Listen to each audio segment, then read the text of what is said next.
Halloween fell on a Friday that year, and the whole neighborhood went crazy with decorations and kids everywhere. I had just turned 11 the month before, October 9th to be exact, and this was supposed to be the best Halloween ever because Mom finally let me go out without her tagging along. Just me, my best friend Colin, and his little brother Jesse, who was 9 and obsessed with collecting every single piece of candy he could get his hands on. We'd been planning our route for weeks, mapping out which streets had the full-size bars and which houses to skip because they gave out those weird religious pamphlets instead of treats. Colin's mom made us promise to stay together, check in every hour, and be back by 9 o'clock sharp. We agreed to everything because we were just so pumped to be out on our own, hitting the streets with our pillowcases already in hand, ready to score the mother lode. The night started off perfect. We went as a group costume. The 3 of us dressed up as different horror movie characters. I was wearing this zombie getup my older sister helped me with, complete with fake blood and torn clothes. Colin went as a werewolf with this insane mask his dad got from a Halloween store in the city, and Jesse was a tiny vampire with plastic fangs that kept falling out of his mouth every time he said trick or treat. We hit house after house, and our bags got heavier and heavier. The weather was cold enough that you could see your breath, and the street smelled like fallen leaves and someone's chimney smoke. Every house was lit up with jack-o'-lanterns, some of them carved into crazy detailed faces, others just simple triangles for eyes. We were laughing and running between houses, comparing our hauls, and Jesse kept trying to sneak candy out of his bag, even though we all agreed to wait until we got back to Colin's place to do the official candy swap. Around 8:30, we decided to hit one last street before heading back. Sycamore Road, the one that bordered the community playground where we played basketball in the summer. The houses there were older, kind of run down compared to the rest of the neighborhood, with overgrown yards and peeling paint on most of the porches. We almost skipped it entirely because the streetlights were dim, and it looked pretty dead. But Jesse insisted because he heard from a kid at school that someone on that street gave out king-size Snickers bars. So we went, walking down the cracked sidewalk with our bags dragging behind us, already so full they were getting hard to carry. Most of the houses had their lights off, which usually means they're not participating. But there was one place about halfway down that had a single porch light on. No decorations, no carved pumpkins, nothing festive at all. Just that one yellow bulb buzzing above a dark green door. Colin said maybe we should skip it, but Jesse was already running up the driveway, so we followed. The guy who answered the door was old, probably in his 70s, with this wrinkly face and deep-set eyes that looked almost black in the shadows. He wore a cardigan that had seen better days and house slippers, and when he opened the door, he didn't smile or say anything at first. He just stared at us for a few seconds like he was sizing us up or deciding whether or not we were worth his time. Then he reached into a plastic bowl sitting on a table right inside the doorway and dropped a handful of candy into each of our bags without saying a word. Jesse shouted thank you, his voice all high-pitched and excited, but the old man just nodded once and shut the door before we even turned around to leave.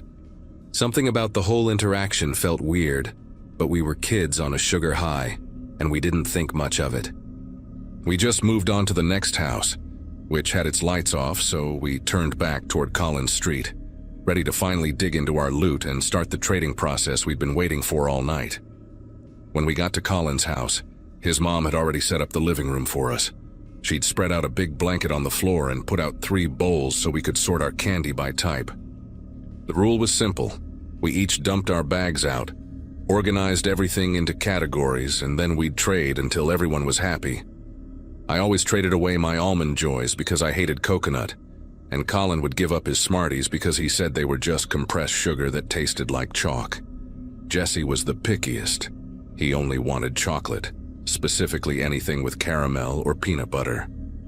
We started sorting, making piles of chocolate bars, gummy candy, lollipops, and the random stuff like popcorn balls or homemade cookies that some of the older ladies in the neighborhood insisted on handing out. Jesse grabbed a chocolate bar from his pile, one with a dark brown wrapper that looked like it might be a Hershey's or something similar. He didn't even ask if anyone wanted to trade for it, just ripped the wrapper open and took a huge bite, chocolate smearing on his vampire fangs. Colin and I were too busy negotiating over a pack of Reese's cups to pay much attention to him at first. Maybe 30 seconds later, Jesse made this choking sound. Not like he was actually choking on the candy, but like something tasted so bad it made him gag. He spit the chocolate out onto the blanket, this gross brown glob mixed with saliva, and his face went pale. I mean really pale, even under the white vampire makeup he was wearing. He said it tasted like soap, like really strong chemical soap, and his mouth was burning. Colin's mom came rushing in from the kitchen because she heard the commotion, and she asked Jesse what was wrong, but before he could even answer, he lurched forward and threw up all over the blanket. It wasn't just a little bit either, it was violent, like his whole body was rejecting whatever he'd just eaten. The vomit was dark and had this strange smell to it, not the usual puke smell, but something sharper, almost like bleach or cleaning fluid. Colin's mom completely panicked. She grabbed Jesse by the shoulders and asked him what he ate, and he pointed at the half-eaten chocolate bar still in his hand, the wrapper lying next to it on the floor. She snatched the wrapper up and examined it, but there was no brand name on it, just plain brown paper that looked like it had been hand-wrapped. That's when I remembered the old man on Sycamore Road, how he just grabbed a handful of candy from that bowl without even looking at what he was giving us. Colin's mom called 911 immediately, her voice shaking as she explained that her son's friend had eaten something and was now vomiting uncontrollably. Jesse kept throwing up, he couldn't stop, and between heaves he was crying and saying his throat hurt, that it felt like it was on fire. His lips started looking swollen and red, and there were these weird white patches forming at the corners of his mouth. I felt completely helpless, just sitting there watching my friend suffer, and Colin had backed up against the wall with tears streaming down his face. The ambulance showed up maybe 10 minutes later, but it felt like hours. The paramedics came rushing in with their equipment, asking questions rapid fire while they checked Jesse's vital signs and looked at the chocolate bar wrapper. One of them held it up to his nose and sniffed it. Then his expression changed. He told his partner something I couldn't quite hear, but I caught the word chemical. They loaded Jesse onto a stretcher and took him out to the ambulance, and Colin's mom went with them after telling us to stay put and that she'd call our parents. She grabbed the rest of Jesse's candy bag before leaving, and she took the chocolate wrapper with her. Colin and I just sat there in the living room, staring at the mess on the blanket, neither of us knowing what to say. The whole house smelled like vomit and that chemical odor, and all the candy we'd been so excited about suddenly looked dangerous, like any piece could be hiding something terrible inside. My mom showed up about 20 minutes later, her face tight with worry, and she made me show her every single piece of candy I'd collected. We went through it, item by item, and she threw away anything that looked homemade or had a wrapper that seemed off. When we got home, she called the police non-emergency line to report what had happened, giving them the address on Sycamore Road where we'd gotten the candy. I couldn't sleep that night. I kept thinking about Jesse and wondering if he was going to be okay, replaying the sound of him choking and gagging in my head. The next morning, Colin's mom called to tell us that Jesse was stable but still in the hospital.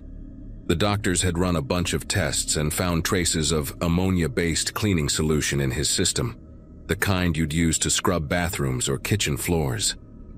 They'd had to pump his stomach and give him medication to protect his throat and esophagus from the chemical burns. He was going to survive, thank God, but he'd be in the hospital for at least a few more days under observation. The police had gone to the house on Sycamore Road early that morning and questioned the old man who lived there. His name was Howard Pruitt, and apparently he'd been living alone in that house for over 15 years after his wife died. Neighbors said he was always complaining about kids cutting through his yard or making noise near the playground, calling them vandals and troublemakers, even when they were just playing. The police searched his house and found a whole stash of candy in his kitchen, chocolate bars that he'd carefully unwrapped, coated with a diluted cleaning solution using a paintbrush, and then rewrapped in plain brown paper. He'd made dozens of them. When the police confronted him, Howard didn't even try to deny it. He admitted everything, said he'd only wanted to teach the kids in the neighborhood a lesson, to scare them into staying away from his property. He claimed he'd diluted the cleaning solution enough that it wouldn't kill anyone, just make them sick enough to think twice about trick-or-treating near his house again. He actually seemed annoyed that the police were making such a big deal out of it, like he couldn't understand why poisoning children was considered a serious crime. The detective who interviewed him said Howard kept insisting he wasn't trying to hurt anyone permanently, that it was supposed to be non-lethal, just enough to cause discomfort. But the medical report showed that if Jesse had eaten the entire chocolate bar instead of just one bite, or if a smaller child had eaten it, the outcome could have been fatal. The ammonia concentration was higher than Howard claimed, and the doctors said Jesse was lucky he'd spit most of it out, and that help arrived quickly. Howard Pruitt was arrested and charged with attempted poisoning, reckless endangerment, and distribution of adulterated food. The news spread through town like wildfire, and suddenly every parent was in a complete panic. Within days, the local news picked up the story, and it became this huge cautionary tale about Halloween safety. Parents who'd let their kids eat candy on the walk home were now horrified, realizing how close their own children might have come to the same fate. The elementary school sent out letters to every family, and the PTA organized a meeting about trick-or-treat safety that packed the gymnasium. People started talking about only going to houses of people they knew personally, or skipping Halloween altogether next year. Some parents took their kids' entire candy hauls to the police station, where they'd set up a voluntary screening area with officers checking wrappers and looking for anything suspicious. Our local hospital offered free candy x-rays for anyone who wanted them. The whole town became obsessed with the idea that there could be more people like Howard out there, more tainted candy sitting in kids' pillowcases and plastic pumpkin buckets. I had to go to the police station with my mom to give a statement about what happened, describing the house and Howard's behavior when he answered the door. Colin and I both told them everything we could remember, even small details like the color of his cardigan and the way he'd stared at us before handing over the candy. Jesse came home from the hospital 5 days later, and when I saw him at school the following week, he looked different, thinner, quieter, and he didn't want to talk about what happened. His parents had hired a lawyer and were pursuing a civil lawsuit against Howard on top of the criminal charges. Howard Pruitt ended up pleading guilty to all charges in exchange for avoiding a trial, and the judge sentenced him to 6 years in prison plus probation. The house on Sycamore Road sat empty after that, with a for sale sign in the yard that stayed there for over a year before anyone bought it. Halloween was never the same for me after that night. Even now, years later, I still think about it every October when I see kids in costumes going door to door. I think about how something that's supposed to be fun and innocent can turn into a nightmare in seconds, how someone's bitterness and anger can poison more than just chocolate bars. Jesse never went trick-or-treating again, and honestly, I don't blame him. That smell of chemicals mixed with vomit still hits me sometimes out of nowhere, and I'm right back in Colin's living room, watching my friend suffer because some old man decided that scaring children was an appropriate response to his loneliness and resentment. The whole experience taught me that monsters don't always look like the ones we dress up as for Halloween. Sometimes they're just regular people who've let their worst impulses win.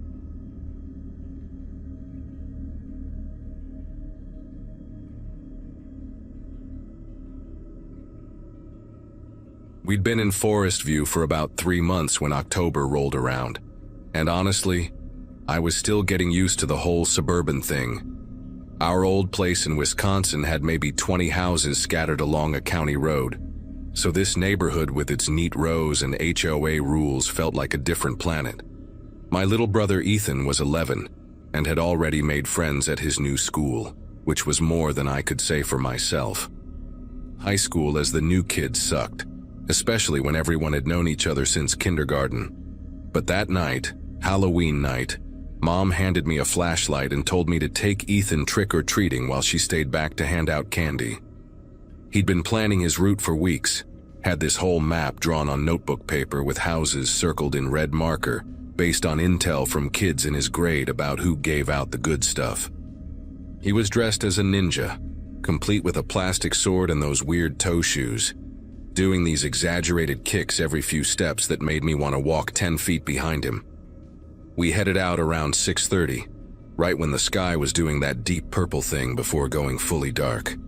The air had that perfect autumn chill, and you could smell wood smoke from someone's fireplace mixed with the sugar-sweet scent of candy. Little kids in costumes were already swarming the sidewalks, parents trailing behind with flashlights and those orange pumpkin buckets. Our street, Pinehurst Drive, curved into a cul-de-sac at the far end, and most of the houses there had gone all out with decorations. Fake cobwebs, motion sensor witches, those inflatable yard displays that looked impressive until you saw them deflated the next morning. But there was one house at the very end that was completely dark. No lights, no decorations, nothing. Just this beige two-story colonial with bushes that had grown wild enough to scratch against the windows. When we were hitting the fourth or fifth house, this woman passing out candy, maybe in her 40s with a sweater that had a cat wearing a witch hat on it, leaned toward us and said, "You boys can trick or treat anywhere you want, but skip that last house. The people there don't celebrate." The way she said it wasn't casual. It was a warning, the kind adults give when they're trying to sound calm but actually mean business. Of course, telling Ethan not to do something was basically guaranteeing he'd obsess over it. For the next hour, as we hit house after house, and his pillowcase got heavier with candy, he kept circling back to that dark house at the end. Why don't they celebrate? Are they mean? What if they're just old and forgot to turn the lights on? I tried explaining that some people just don't participate, that maybe they were religious or just didn't like kids, but he wouldn't let it go. By the time we'd covered most of the cul-de-sac and the crowds were thinning out, it was almost 8:30. The younger kids had gone home, and the teenagers who were too old to trick or treat but did it anyway were starting to roam around in packs. Ethan stood at the edge of the dark house's driveway, staring up at it like it was some kind of challenge. The house looked even creepier now that the surrounding homes were lit up in contrast. Every other porch had candles or string lights, but this one was just a black void. "Come on, Caleb," Ethan said, already taking a few steps up the driveway. "Let's just check. Maybe they left candy out on the porch or something." I grabbed his shoulder and pulled him back, telling him we should respect what the neighbors said, but he shook me off. "I just want to see if anyone's home. We don't have to knock or anything." There was this weird determination in his voice that I recognized from when he'd get fixated on beating a video game level or winning an argument. He wasn't going to drop it. I figured the quickest way to end this was to just walk up to the porch, show him there was nothing there, and leave. So I sighed, adjusted my jacket, and followed him up the cracked concrete driveway. Dead leaves crunched under our shoes, and I noticed the lawn hadn't been mowed in weeks. As we got closer to the front door, I could see a faint bluish glow coming from inside, flickering like a television. That's when I noticed the door wasn't fully closed. It was open maybe 2 inches, just enough that you could see a sliver of the entryway inside. Ethan saw it too and immediately whispered, "See? Someone's home. They probably just forgot to close the door all the way." But something about it felt wrong to me. Not horror movie wrong, just off in a way I couldn't explain. Like when you come home and realize you left the stove on. That flutter in your chest. I told Ethan we should go, but he was already climbing the 3 wooden steps to the porch. The wood creaked under his weight, and I followed reluctantly, keeping my voice low as I called out, "Hello? Your door's open." Nothing, just the sound of the TV inside, playing what sounded like a local news broadcast. I knocked on the door frame, louder this time. "Hello? Anyone home?" Still nothing. Ethan pushed the door open a bit wider, and the hinges made this long, groaning sound that seemed way too loud in the quiet neighborhood. The entryway was dimly lit by the TV glow coming from what looked like the living room to the left. I could make out a coat rack, some shoes lined up against the wall, normal stuff. "We should call someone," I said, pulling out my phone. Maybe they had an emergency and left in a hurry. But Ethan was already stepping inside, his ninja sword bumping against the doorframe. "Ethan, what are you doing?" I hissed, but he ignored me, moving toward the TV light like a moth. I didn't want to leave him in there alone, so I followed, my heart doing this annoying hammering thing against my ribs. The living room was small and cluttered, with a brown couch facing a TV that was playing some news segment about traffic conditions. On the coffee table in front of the couch, I saw a large plastic bowl, the kind you'd put Halloween candy in, except it was tipped over on its side. Fun-size Snickers and Milky Ways were scattered across the table and onto the floor, some of them still in that jumbled pile like someone had knocked the bowl over suddenly. Next to the bowl was a cell phone, screen down, and the little LED light on the side was blinking red. But what made my chest tighten was the phone's camera. The one on the back was facing up, and the screen, when I picked it up without thinking, showed a recording app. The timer read 43 minutes and 17 seconds. Someone had been recording. My brain tried to make sense of it. Maybe someone was doing a Halloween prank video and stepped away. Maybe they were filming themselves handing out candy and forgot about it. But the spilled bowl, the abandoned phone, the open door, none of it added up to a simple explanation. I was about to tell Ethan we needed to leave right now when I noticed the floor. There were footprints, muddy boot prints leading from the entryway past where we were standing and disappearing into the hallway that led toward the back of the house. They were large, definitely adult-sized, and the mud was still wet enough that it looked dark against the hardwood. I followed the trail with my eyes and saw they led to a door at the end of the hall, partially open.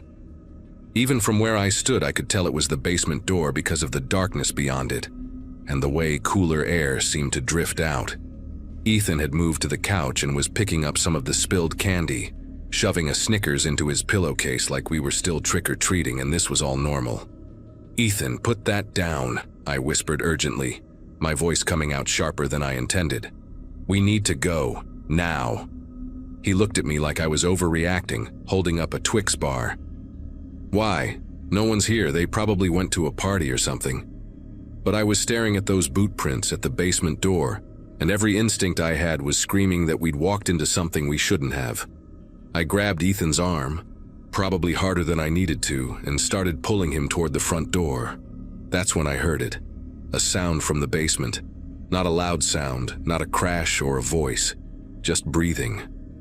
Heavy, labored breathing. The kind you do when you've been running or lifting something, that wet, raspy inhale and exhale. It was coming from just beyond the basement door, down those stairs we couldn't see. And then the breathing paused, like whoever was down there had heard us moving. The silence that followed was worse than the sound itself. My entire body went rigid, and I could feel Ethan tense up beside me, finally understanding that something was very wrong. I didn't think. I just moved. I yanked Ethan toward the front door, and he didn't resist this time, his candy bag forgotten on the floor. We stumbled out onto the porch, and I was pulling the door shut behind us when I heard footsteps, fast and heavy, coming up the basement stairs. Not running exactly, but moving with purpose. My hands fumbled with the doorknob, trying to pull it closed, but it stuck halfway like the frame was warped. Through the gap, I could see movement in the hallway, a shadow stretching across the wall from the basement doorway. Ethan was already at the bottom of the porch steps, and I abandoned the door, jumping down all 3 steps at once. We ran across the lawn, not bothering with the driveway, my shoes slipping on the wet grass. I didn't look back until we were under a streetlight 2 houses down, both of us gasping for air. When I finally turned around, the house looked exactly as it had before, dark and silent. The front door still hanging open. No one came out. No one appeared in the windows. It was like the whole thing had been swallowed back into the darkness. Ethan was shaking, his ninja sword crooked on his back, his face pale even in the orange glow of the streetlight. "Who was that?" he kept asking. "Who was down there?" I didn't have an answer. We stood there for maybe 2 minutes just watching the house, waiting for something to happen. Part of me wanted to call the cops right then, but what would I even say? We went into someone's house uninvited and heard breathing? That we saw muddy footprints and a recording phone? It sounded insane even in my own head, and I was terrified we'd get in trouble for trespassing. But I also couldn't shake the image of that spilled candy bowl. the phone still recording, the way those footprints led down to the basement like someone had been dragged. Finally, I grabbed Ethan's hand, something I hadn't done since he was little, and we walked quickly back to our house. Mom was on the porch waving at some kids leaving, and when she saw us, she smiled and asked how the hall was. I told her it was fine, that we were tired and going inside. She didn't notice that Ethan had left his candy behind, or that both of us looked like we'd seen something we couldn't explain. That night, I barely slept. I kept replaying everything in my head, trying to convince myself we'd overreacted, that maybe it was just someone doing yard work in their basement who got startled when they heard us upstairs. But the spilled candy, the recording phone, the muddy prints, they didn't fit that story. Around 2 in the morning, I crept downstairs and looked out the living room window toward the cul-de-sac. I couldn't see the house from our angle, but I could see the glow of police lights, red and blue, flashing against the trees. My heart started pounding all over again. I wanted to wake up my parents to tell them everything, but I was paralyzed by the fear of admitting we'd gone inside. Instead, I went back to bed and lay there staring at the ceiling until the sun came up. The next morning, Ethan came into my room before school, his eyes red like he hadn't slept either.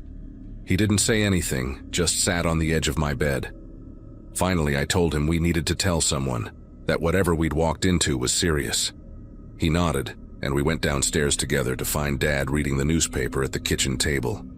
Before I could say anything, Dad looked up and said, "Did you boys hear about the situation on Pinehurst last night?" My throat went dry.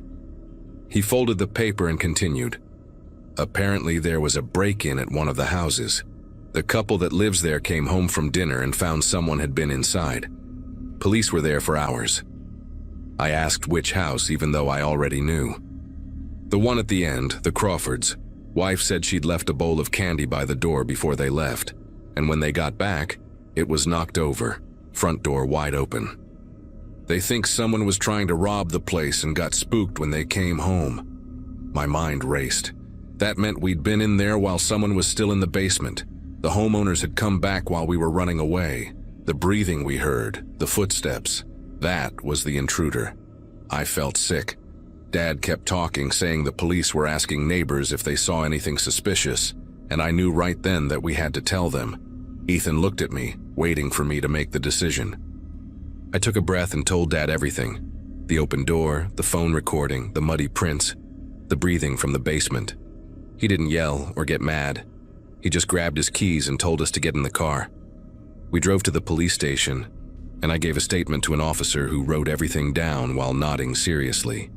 He said the phone recording was crucial evidence that whoever broke in might have accidentally activated it. They'd already dusted for prints and were checking security cameras from other houses. A few days later, they arrested someone, a guy from 2 towns over with a history of burglaries. He'd been hiding in the basement when the homeowners returned and fled through a back window after we left.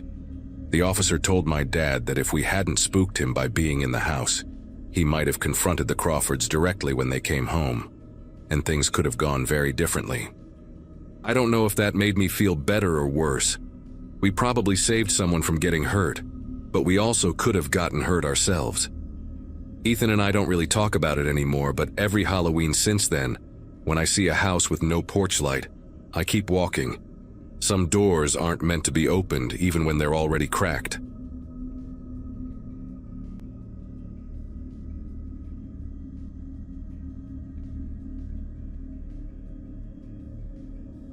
The best night of my life turned into the worst in less than an hour. My 13th birthday had come and gone that September of 2016, and with it came a new privilege: trick-or-treating without parents hovering behind us. Mom finally trusted me enough to go out with just my friends, as long as we stuck together and came home by 9. Our group had 5 people that year: me, Jason, my cousin Amanda, Brian from across the street, and Lucia, who lived 3 houses down. We'd spent the better part of October planning our route, circling houses on a hand-drawn map that gave out king-size candy bars, crossing out the ones that handed out pennies or toothbrushes. Jason was absolutely bouncing off the walls because his parents had been super controlling the year before. dragging him home at 7 while the rest of us kept going. They'd finally eased up and given him the same 9 o'clock curfew as everyone else. He kept going on and on about how we were going to clean out the entire neighborhood, stuff our pillowcases so full we'd need to make trips home to empty them. That feeling of independence, of being allowed to wander the streets on our own for the first time, made everything sharper and more exciting. None of us could have imagined that before the night ended, one of us would vanish, and the rest of us would carry that weight for the rest of our lives. We left around 6 in the evening, just as the sky shifted from orange to deep purple, and the streetlights flickered on one by one.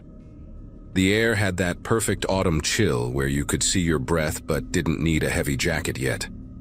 I dressed as a zombie with torn jeans and a shredded shirt, fake blood smeared all over my face and hands that my mom had helped apply. Jason wore this glow-in-the-dark skeleton costume that looked sick once it got dark enough. Amanda went as a witch with a pointy hat that kept falling off. Brian chose some anime character I didn't recognize, and Lucia had on a vampire cape that dragged on the ground and kept getting caught on things. We attacked the first few blocks with pure energy, racing from house to house, our bags getting heavier by the minute. Everyone was hyped, laughing about whose costume was better, comparing candy hauls, trading the gross stuff nobody wanted. Around 7:30 we hit Oakwood Avenue, this long residential street with huge oak trees that created these creepy shadows under the streetlights. Brian threw out the idea that we should split up to hit more houses before time ran out. Amanda and Lucia wanted to tackle the left side of the street, and Brian decided to run back to a house we'd missed a couple blocks earlier. That left Jason and me to handle the right side of Oakwood, with everyone planning to meet up at the stop sign on the corner in 20 minutes. It seemed like the most normal suggestion in the world, the kind of call you make without thinking it through. Jason and I worked our way down the street, hitting every house with its porch light on.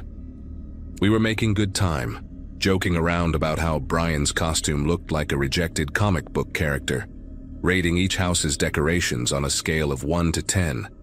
Some people went all out with fake graveyards and motion sensor zombies, while others just stuck a plastic pumpkin on their doorstep and called it a day. Around the 5th or 6th house, Jason's pillowcase ripped at the seam from all the weight, and he had to double it up inside another bag he'd brought as backup. He was grinning like crazy, showing me this massive Snickers bar someone had just given him. We had maybe 3 more houses to go before we'd loop back to meet everyone else. That's when I noticed the fire truck parked on the side of the road, about halfway down the block. It wasn't running, no lights flashing or anything, just sitting there like someone had parked it and walked away. At first, I didn't think much of it because you see emergency vehicles around neighborhoods sometimes, especially on nights like that when there's so much activity. Jason noticed it too and made some joke about firefighters probably getting called out to rescue a cat from a tree or put out someone's decorations that caught fire. We kept moving, hit another house where the lady gave us homemade popcorn balls that looked questionable. And then Jason said he wanted to cross the street to check out this one house that had this insane haunted display with animatronic ghosts. I told him we should just finish our side first and then circle back, but he was already jogging across the road, his skeleton costume glowing bright in the darkness. I went to the next house on my side, rang the doorbell, waited for this old guy to drop candy in my bag, and when I turned around to see where Jason went, I saw him standing near the fire truck. There was a man next to him, tall, wearing full firefighter gear, the heavy coat and the helmet, everything. They were talking, and Jason was nodding, gesturing toward his bag like he was showing the guy his candy or something. I figured maybe it was someone's dad who was a firefighter, just hanging out and chatting with kids, being friendly. The whole interaction looked completely normal, harmless even. I didn't feel any alarm bells going off in my head. I actually thought it was kind of cool that Jason was talking to a real firefighter. I finished up the last 2 houses on my side, which took maybe 3 or 4 minutes tops, and when I looked back toward where Jason had been standing, he was gone. The fire truck was still there, but no Jason, no firefighter, just an empty street. At first, I figured he'd just moved on to another house, or maybe crossed back to my side of the street while I wasn't paying attention. I walked toward the stop sign where we were supposed to meet everyone, expecting to see him there already, probably bragging about some giant candy bar he'd scored. But when I got there, it was only Amanda and Lucia waiting, comparing their hauls and complaining about a house that gave out raisins. I asked if they'd seen Jason, and they both shook their heads. Brian showed up a minute later, out of breath from running, and he hadn't seen him either. We waited at that corner for another 10 minutes, then 15, joking at first that Jason was probably just trying to squeeze in a few more houses before meeting us. But as the minutes dragged on, the jokes stopped. Amanda suggested we walk back down Oakwood to look for him. So we did, all four of us retracing our steps, calling his name. We checked every yard, every side street, even knocked on a few doors asking if anyone had seen a kid in a skeleton costume. Nothing. The fire truck was gone too, which I only noticed when we got back to where I'd last seen Jason. The spot where it had been parked was completely empty. Not even tire marks or anything to prove it had been there at all. We searched for another 20 minutes before Amanda said we needed to tell our parents. None of us wanted to be the one to admit we'd lost Jason, but we didn't know what else to do. We walked back to my house because it was closest, and I remember my stomach twisting into knots as we climbed the porch steps. My mom took one look at our faces and knew something was wrong before I even opened my mouth. When I told her Jason hadn't shown up at the meeting spot and we couldn't find him anywhere, her expression shifted from concern to seriously alarmed in about 2 seconds. She grabbed her phone and called Jason's mom while ushering all of us inside.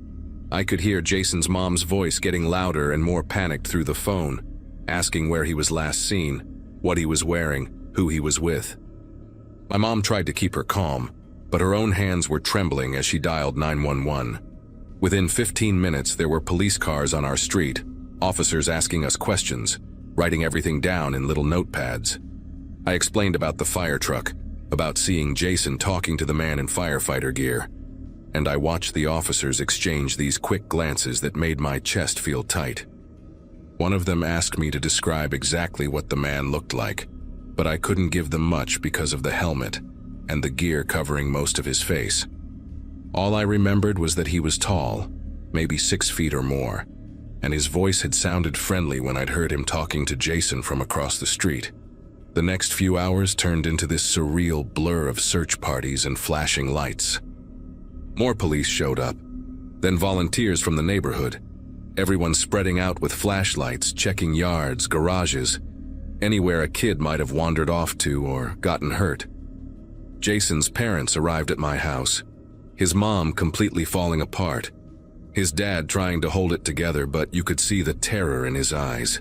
They kept asking me the same questions the police had asked, wanting me to remember more details, anything that might help. I felt this crushing guilt building in my chest because I'd been right there, literally across the street from Jason when he was talking to that man, and I'd just assumed everything was fine. Why didn't I call out to him? Why didn't I cross the street to see what they were talking about? These questions hammered through my head over and over. My mom kept trying to reassure me that it wasn't my fault, that I had no way of knowing, but her words felt hollow. Amanda, Brian, and Lucia were all sitting in my living room looking shell-shocked, none of us really understanding how a normal night had spiraled into this nightmare. The police brought in dogs around midnight, and I watched from my window as they tracked Jason's scent down Oakwood Avenue, then lost it about a block past where I'd last seen him. The investigation kicked into high gear the next day. Detectives came to interview me again, this time with more specific questions about the fire truck and the man. They asked about the truck's number, any identifying marks, the color and condition of the firefighter gear. I did my best to remember, but everything had happened so fast and I hadn't been paying that much attention, because nothing seemed wrong at the time. They brought in a sketch artist who worked with me to create a composite, but since I'd barely seen the man's face, the drawing ended up pretty generic. What really broke the case open was the security footage. One of the houses on Oakwood had a camera system that covered their driveway and part of the street. The police got the footage and found the exact moment Jason approached the truck. You could see him walking up, see the man step out and start talking to him, see Jason pointing at his candy bag and laughing. Then the man gestured toward the back of the truck, and Jason walked around to look at something.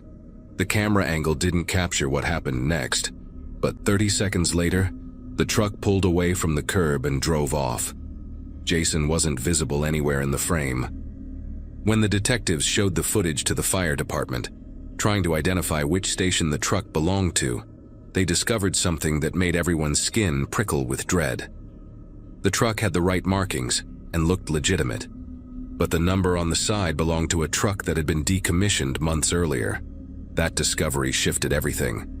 This wasn't some tragic accident or a kid who'd wandered off and gotten lost. Someone had deliberately posed as a firefighter, using gear and a vehicle that looked official enough to fool everyone, including me. The police started pulling records, cross-referencing anyone with access to old fire department equipment, checking former employees, anyone who might have had reason to own or steal a decommissioned truck. It took them 3 days to identify a suspect. His name was Vincent Carr, a firefighter who'd been suspended from a department 2 towns over for behavioral issues and inappropriate conduct. He'd been fighting the suspension, claiming it was unfair, and had been living in some rundown rental property while the appeals process dragged on. When detectives went through social media and public records, they found he'd purchased firefighter gear from an online auction site and had been seen driving a truck matching the description around his neighborhood. They got a warrant and showed up at his place on a Friday morning, nearly a week after Jason disappeared. Carr wasn't home, but they searched the property anyway and found Jason's skeleton costume stuffed in a trash bag in the garage, along with maps of our neighborhood with certain streets circled in red marker. The manhunt intensified after that. Carr's face was all over the news, Amber Alerts going out across 3 states, tips flooding in from people who thought they'd seen him. I couldn't stop watching the coverage, this sick compulsion to know what was happening, even though every update made me feel worse. My parents tried to limit my exposure to it, but I'd sneak my phone under my covers at night and read every article, every comment thread, torturing myself with what-ifs and possibilities. Jason's parents held a press conference begging for information, his mom barely able to speak through her tears, and watching that destroyed me all over again. School became unbearable because everyone knew I was the last person to see Jason before he vanished. Some kids asked invasive questions, others avoided me entirely like I carried some kind of curse. Amanda stopped coming to school altogether for 2 weeks. Brian's parents pulled him out and enrolled him somewhere else. Lucia's family moved away before the year ended. Then, 11 days after Jason disappeared, a jogger found his backpack in a drainage ditch about 5 miles from our neighborhood, out near the industrial park where all the warehouses were. The backpack was still full of candy, every piece accounted for, his name written in Sharpie on the inside flap. Police combed the entire area with dogs and search teams, but they didn't find anything else. No other evidence, no sign of Jason, nothing that explained why the backpack had been dumped there specifically. Vincent Carr was finally arrested 3 weeks later in a motel outside Cleveland, over 200 miles away. He'd been moving around, paying cash for rooms, avoiding cameras, basically acting exactly like someone with something to hide. When they brought him in for questioning, he refused to talk without a lawyer, and even then, he wouldn't say a word about Jason. The evidence against him was solid enough for charges. The costume in his garage, the truck that matched witness descriptions, security footage showing him in our neighborhood that night, his own lack of alibi. But without Jason, without a body or a confession, the case stalled in this agonizing limbo. The prosecutors worked with what they had, building a circumstantial case for kidnapping, but everyone knew it wasn't enough for the kind of justice Jason's family deserved. The trial happened about 1.5 years later, and I had to testify, had to sit in that courtroom and describe what I'd seen that night while Carr sat there in a suit, staring at nothing, showing zero emotion. The jury convicted him on multiple charges and he got 40 years, but he never admitted what he did with Jason. He never told anyone where to look, never showed a shred of remorse. Jason's parents were in court every single day, and when the verdict came down, they didn't even look relieved. How could they? Their son was still gone. The years since then have been strange. I'm in my early 20s now, graduated college, trying to build a normal life. But that night follows me everywhere. I can't go anywhere near Oakwood Avenue without feeling like I'm going to be sick. Every year when the end of October rolls around, I get this tight feeling in my chest that doesn't go away until November starts. I've been in therapy since I was 15, trying to work through the guilt, the constant replay of those moments when I could have done something different. Jason's case occasionally pops up on true crime shows or podcasts, and every time it does, I get messages from strangers asking for details, people who treat it like entertainment instead of the worst thing that ever happened to real people.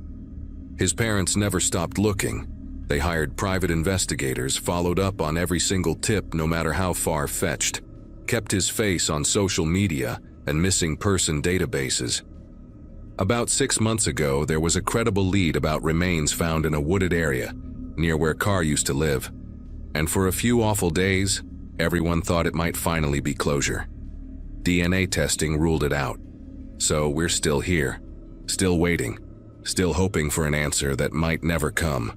I think about Jason all the time, wonder what kind of person he'd be now if that night had gone differently, if we'd just stayed together as a group like we were supposed to. That's the thing that haunts me most. How one simple decision, splitting up to cover more ground, to get more candy, cost someone their entire life.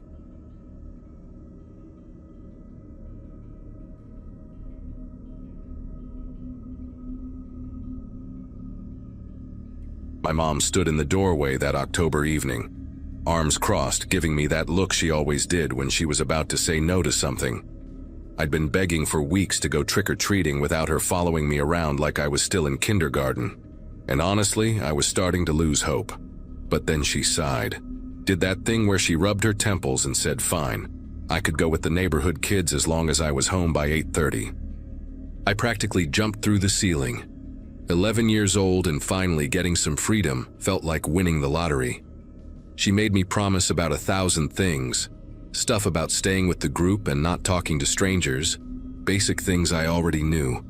I remember nodding through it all, barely listening, just wanting to grab my costume and get out the door before she changed her mind. The group I went with was 6 kids total from our street in Riverside Heights, this quiet neighborhood in Oregon, where nothing interesting ever happened. There was Tommy Brennan, this 13-year-old who acted like he was too cool for all of us but came anyway. And then me and 4 other kids around my age. We had our route planned out for weeks, targeting all the houses that gave out full-size candy bars first, then hitting the streets with the best decorations. I dressed up as a zombie cheerleader, spent forever getting the fake blood just right on my face and uniform. My plastic pumpkin bucket was orange with this goofy jack-o'-lantern face, same one I'd been using since 1st grade. By 7 that evening, it was already filling up with Snickers and Reese's. All the good stuff. The air had that perfect fall smell, dead leaves and wood smoke, and every single house on our block had their porch lights blazing. I felt like I could do anything, like I was finally old enough to be part of the real world, instead of just watching it from behind my parents. Things started changing around 7:45. We were on Ashwood Drive, this street about 4 blocks from my house, when Sophie's dad pulled up in his pickup truck.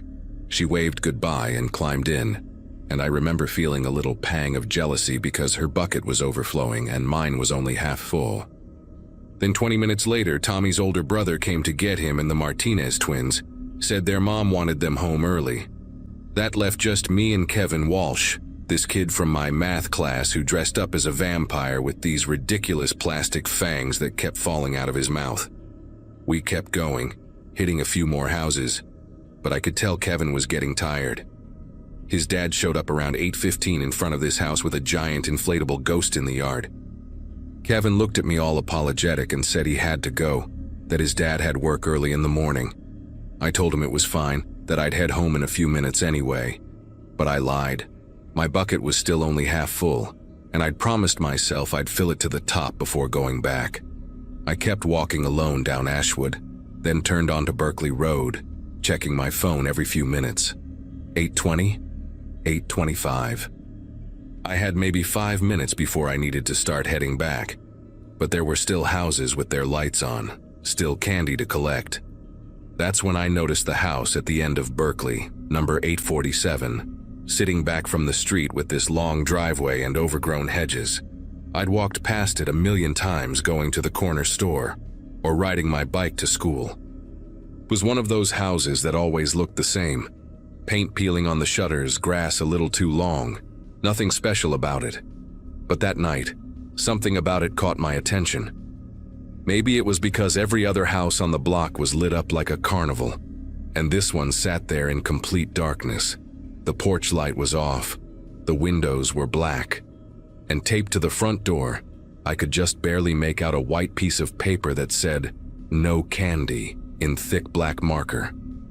I should have kept walking.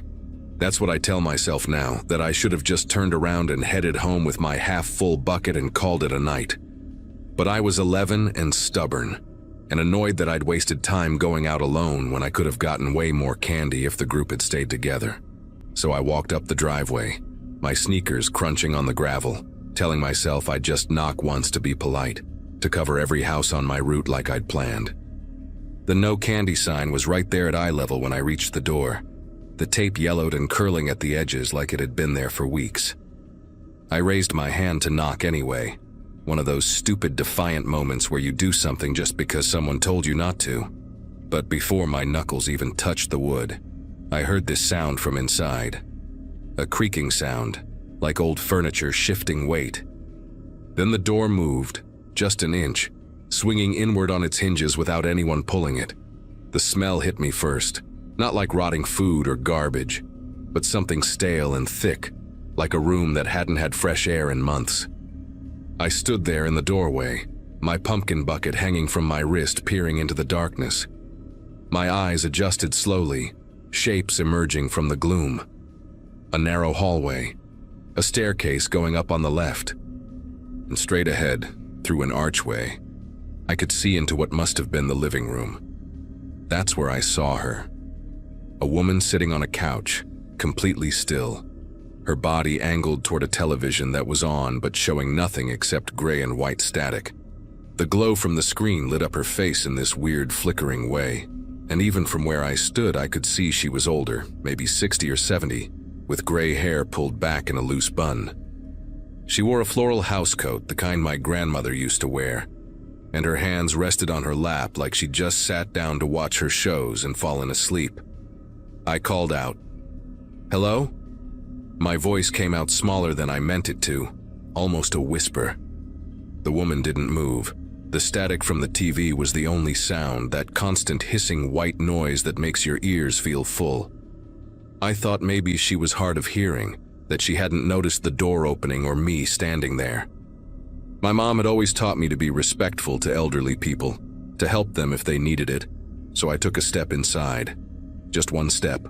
The floorboards creaked under my weight, loud enough that I was sure she'd hear it and turn around, but she didn't. She just kept sitting there, facing that static screen, her silhouette perfectly still against the gray light. I took another step, then another, moving down the hallway toward the living room. My bucket bumped against my leg with each step, the candy inside shifting and rustling. When I reached the archway, I could see her more clearly now, see the way her housecoat had a coffee stain on the collar, see the veins visible on the backs of her hands. That's when I noticed her eyes. They were open, wide open actually, staring straight at the television screen with this blank, glassy look that made my chest tighten. She wasn't asleep. She wasn't even blinking. I stood there for what felt like an hour, but was probably only a few seconds watching her, waiting for her to blink or shift or do anything that would prove she was just zoned out watching TV. But nothing happened. Her chest wasn't moving up and down the way it should when someone breathes. Her fingers weren't twitching. She was just there, frozen, like a mannequin someone had posed on the couch. I opened my mouth to say something, to ask if she was okay, but the words got stuck in my throat. And that's when I saw the coat. A man's jacket, dark blue or maybe black in the dim light hanging on the wooden chair beside the couch. It was dripping. Not a lot, but enough that I could see the small puddle forming on the hardwood floor beneath it, the fabric heavy and saturated like someone had just come in from a storm. But it hadn't rained that night. I remembered that clearly because I'd checked the weather obsessively all week, terrified that it would pour and ruin everything. The sky had been clear when I left my house, cold but dry, not a cloud anywhere. So why was that coat soaking wet? I stared at it, at the water dripping in this steady rhythm, plip, plip, plip onto the floor, and my brain started putting together things I didn't want it to put together.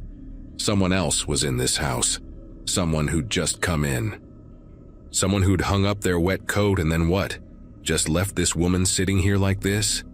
I took a step backward, my sneakers squeaking on the floor, and that tiny sound felt like a gunshot in the silence. My heart was pounding so hard I could hear it in my ears, louder than the static from the TV.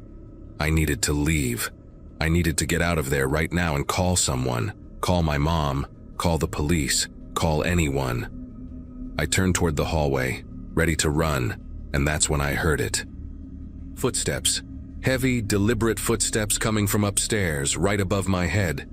The ceiling creaked with each step, old wood groaning under weight, and I could track the movement as whoever it was walked across the second floor.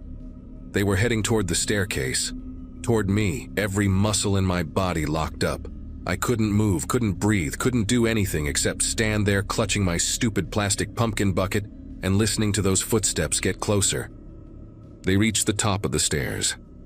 I heard the first step creak as someone began descending, then the second step, the third. I could see the edge of the staircase from where I stood, could see the shadow stretching down the wall, growing longer with each step. My mind was screaming at me to move, to run out the front door that was still open behind me, but my legs wouldn't cooperate. It was like being in one of those nightmares where you try to run but your body won't listen. Then something broke through the paralysis. Survival instinct maybe, or just pure terror finally kicking my body into gear. I spun around and bolted for the door, my feet slipping on the hardwood floor before I found traction. The pumpkin bucket flew out of my hand, candy scattering everywhere, Snickers and Reese's bouncing across the floor like marbles. I didn't care. I ran harder than I'd ever run in my life, throwing myself through the open doorway and down the porch steps. I didn't look back. I just ran down that driveway, my zombie cheerleader costume ripping on a bush as I stumbled past it. Fake blood smearing across my face as I wiped away tears I didn't even realize I was crying. When I hit the sidewalk, I kept running, past 3 houses, 4 houses, 5, until my lungs were burning and my legs felt like they were going to give out. Only then did I stop and turn around. The house sat there in the darkness, exactly like before. Door still open. No one following me. Just that black rectangle of an entrance and silence. I pulled out my phone with shaking fingers and called my mom. She answered on the first ring, already annoyed that I was cutting it close to 8:30. But when she heard my voice, all choked up and scared, her tone changed instantly. I couldn't get the words out right at first, kept stumbling over them, trying to explain about the house and the woman and the wet coat and the footsteps. She told me to stay where I was, that she was coming to get me right now, and I stood there under a streetlight shaking like a leaf until I saw our car coming down the street. When I got in, she took one look at my face and knew something was really wrong. I told her everything while she drove straight to the police station, didn't even go home first. The officer at the desk looked skeptical at first, probably thought I was some kid making up stories after watching too many scary movies on Halloween, but my mom was insistent. She demanded they check on the woman, said her daughter wouldn't make something like this up. 2 patrol cars went to the house that night. My mom and I waited at the station for what felt like forever, sitting in those uncomfortable plastic chairs while I kept replaying everything in my head. When the officers came back, their faces were serious in a way that made my stomach hurt. The woman's name was Gloria Hendricks. She was 73 years old and lived alone after her husband passed away 5 years earlier. According to the officers, she died sometime that afternoon, probably a heart attack or stroke, just sitting there on her couch watching television. The medical examiner would confirm it later, but they were pretty sure she'd been gone for hours before I walked in. What scared me even more was what they found upstairs. Her nephew, Douglas Hendricks, had been staying with her for the past 2 weeks. The officers found him in the upstairs bathroom, passed out drunk in the bathtub, still wearing his work clothes that were soaked through, because he'd apparently tried to take a shower with all his clothes on and given up halfway through. That explained the wet coat downstairs and the footsteps I'd heard. The officers told us that Douglas had no idea his aunt had died.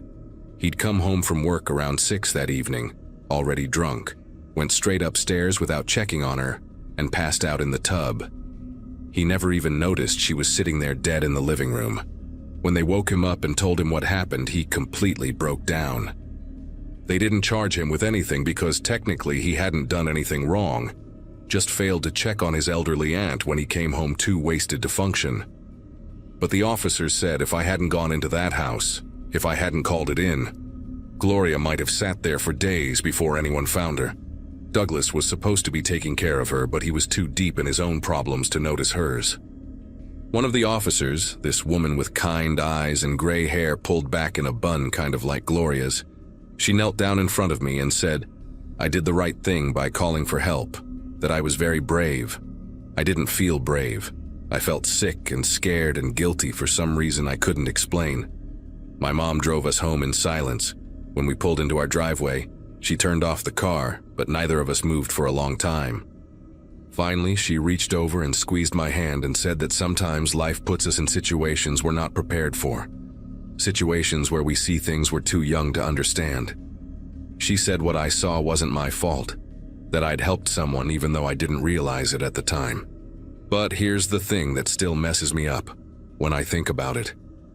If I'd gotten there 30 minutes earlier, if my friends hadn't left when they did, if I'd filled my bucket faster and gone home on time like I was supposed to, maybe I could have gotten help before Gloria died. Maybe she was still alive when I walked past that house earlier in the evening. Maybe she was sitting there having a heart attack, while I was 3 houses down collecting candy and laughing with my friends. I know that's not rational, that there was nothing I could have done, but that thought sits in my brain like a stone I can't shake loose. I never went trick-or-treating again after that night.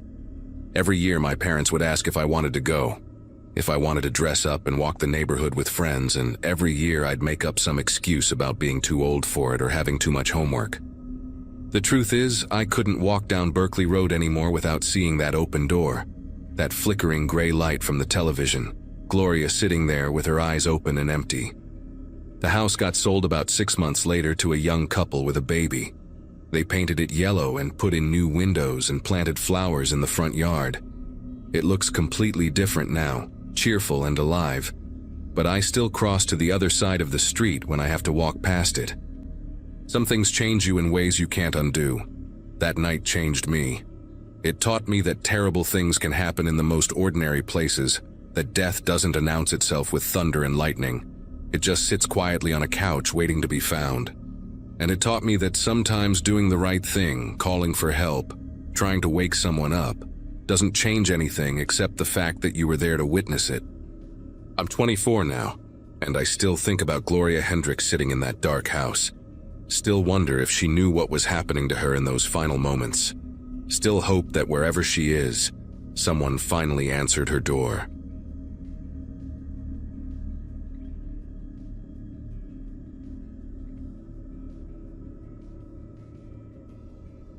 Halloween fell on a Saturday in 2022, and I remember thinking that made it perfect. No school the next day meant nobody had an excuse to bail early. I was a junior at Westfield High, and honestly, most people my age had already aged out of trick-or-treating. But my friends and I had this tradition where we'd dress up ironically, hit the rich neighborhoods, and see who could collect the most candy. Childish? Maybe. But free candy is free candy. And it beat sitting at home watching horror movies we'd all seen a dozen times. That year I went as a zombie office worker, complete with a tie and briefcase splattered with fake blood. My buddies Jake and Austin were with me for the first couple hours, but around 9:30 they started getting texts from people at a party across town. They wanted to head out, said we'd already hit most of the good houses anyway. I told them to go ahead. There were still a few streets I wanted to check out, ones we hadn't covered yet, and I figured I had until 11 before my parents would start blowing up my phone. The neighborhood I grew up in, Meadowbrook, sits on the north side of Harrisburg, Pennsylvania. It's the kind of place where everyone knows everyone, where people leave their Christmas lights up until February and nobody bats an eye. The houses are a mix of colonials and split levels from the 70s, most with big front yards, and those old maple trees that turn the streets into tunnels of orange and red every October. Halloween always brought the neighborhood to life in this specific way. You'd see families you hadn't spotted in months, kids running in packs from house to house, parents trailing behind with flashlights and thermoses of coffee spiked with something stronger.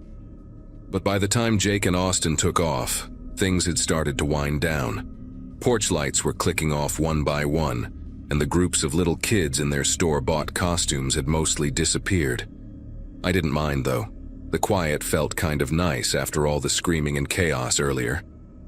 I walked down Chestnut Lane with my pillowcase of candy slung over my shoulder, still hitting the houses that had their lights on, getting the usual comments from adults about how I was getting too old for this, but here's some Snickers anyway. That's when I first noticed him. I was coming down the steps of the Castellano house, unwrapping a Reese's cup, when I glanced across the street and saw a guy standing under a streetlight. He wasn't doing anything, just standing there with his hands in the pockets of this dark jacket. No costume, no candy bag, no kids with him. At first I figured he was waiting for someone, maybe a parent whose kid was taking forever at a house or something. But there was nobody else around. The street had emptied out while I was at the door, and it was just me and this guy on opposite sides of the road. He was maybe 40 feet away, far enough that I couldn't make out his face clearly, but close enough that I could tell he was looking in my direction. Not staring exactly, but aware. I felt this little ping in my chest, that weird instinct that tells you someone's paying attention to you. I finished the Reese's, crumpled the wrapper, and kept walking toward the next house with a light on. When I got to the porch and glanced back, the guy had moved. He was further down the street now, still on the opposite side, still just standing there. I rang the doorbell and waited, trying to shake off the weird feeling creeping up my spine. An older woman answered, dropped some fun-size Milky Ways in my bag, and I thanked her and headed back down to the sidewalk. The man was still there. He'd moved again, repositioned himself so he was directly across from where I was now. That's when my brain started doing that thing where it tries to rationalize something that doesn't make sense. Maybe he lived on this street and was just out enjoying the holiday. Maybe he was checking on decorations or waiting for someone who was running late. Maybe I was being paranoid because it was Halloween and I'd watched too many slasher films. But then I walked to the next house, 3 doors down, and when I came back out, he'd moved again. Same distance, same side of the street, just keeping pace with me. He wasn't following exactly, wasn't walking behind me or anything obvious like that. He was mirroring me. Every time I moved, he adjusted his position to stay across from where I was. My heart started beating faster, that deep thud you feel in your ears when adrenaline kicks in. I told myself I was overreacting, that there was a perfectly normal explanation, but my hands were gripping the pillowcase tighter, and I was suddenly very aware of how empty the street had become. I decided to test it.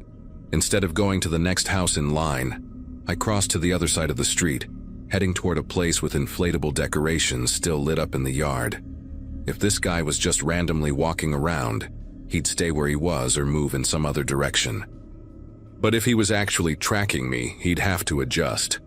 I kept my eyes down, pretending to check my phone, but I was watching him in my peripheral vision. Sure enough, as soon as I crossed, he started moving too. Not rushing, not making it obvious. Just a casual stroll that happened to bring him back across the street to the side I'd just left. We'd basically swapped positions. My stomach twisted into a knot. This wasn't coincidence anymore. This was deliberate. I went up to the house, rang the bell, and when a guy in a witch hat answered, I barely registered what candy he gave me. My focus was on the man across the street, who had stopped near a parked minivan and was standing there like he had all the time in the world. When I came back down the steps, I made a split-second decision to head toward the main road where there'd be more lights, maybe more people. I walked faster now, not quite running, but definitely moving with purpose. My sneakers made this rhythmic slap against the pavement, and I kept my breathing steady, trying not to let panic take over. The main road was only 2 blocks away, and there was a gas station on the corner that'd definitely still be open. I could go there, hang out inside for a bit, maybe call my parents to come get me, even though I'd feel like an idiot explaining why. As I turned the corner onto Willow Court, I risked a glance back. The man was still there, but he'd stopped moving. He was just standing at the intersection, a dark shape under the streetlight watching me go. Relief flooded through me for about 3 seconds. Then I heard it. Footsteps. Not the shuffling, distant kind, but close. Deliberate. Someone walking at a steady pace behind me. I didn't want to turn around. Every instinct screamed at me to just keep walking, to not confirm what I already knew. But I couldn't help it. I looked back, and there he was. He'd crossed the street and was now following me directly, maybe 20 feet back. The casual pretense was gone. He wasn't trying to hide it anymore. My legs moved automatically, faster now, my pillowcase of candy bouncing against my hip. I thought about running, just full-on sprinting toward the main road, but some part of my brain worried that might trigger him to run too. As long as I was walking, he was walking. Maybe if I stayed calm, acted like I hadn't noticed, I could get somewhere safe before things escalated. The houses around me were mostly dark now, their porch lights off, Halloween officially over for their occupants. I thought about banging on someone's door, screaming for help. But what if nobody answered? What if it took too long and he caught up while I was standing there like an idiot? The gas station felt like the better option, somewhere public with cameras and people and bright fluorescent lights. I could see the glow of it in the distance, maybe 3 more minutes if I kept this pace. Behind me, the footsteps maintained their rhythm. Not faster, not slower, just there, constant.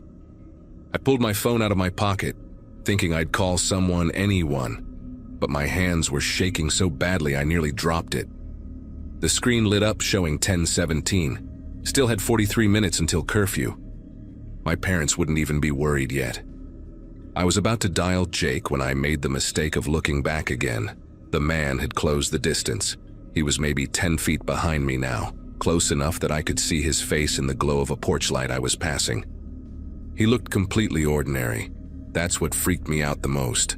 No mask, no weapon visible, nothing that screamed danger except for the fact that he was following a teenager down a dark street.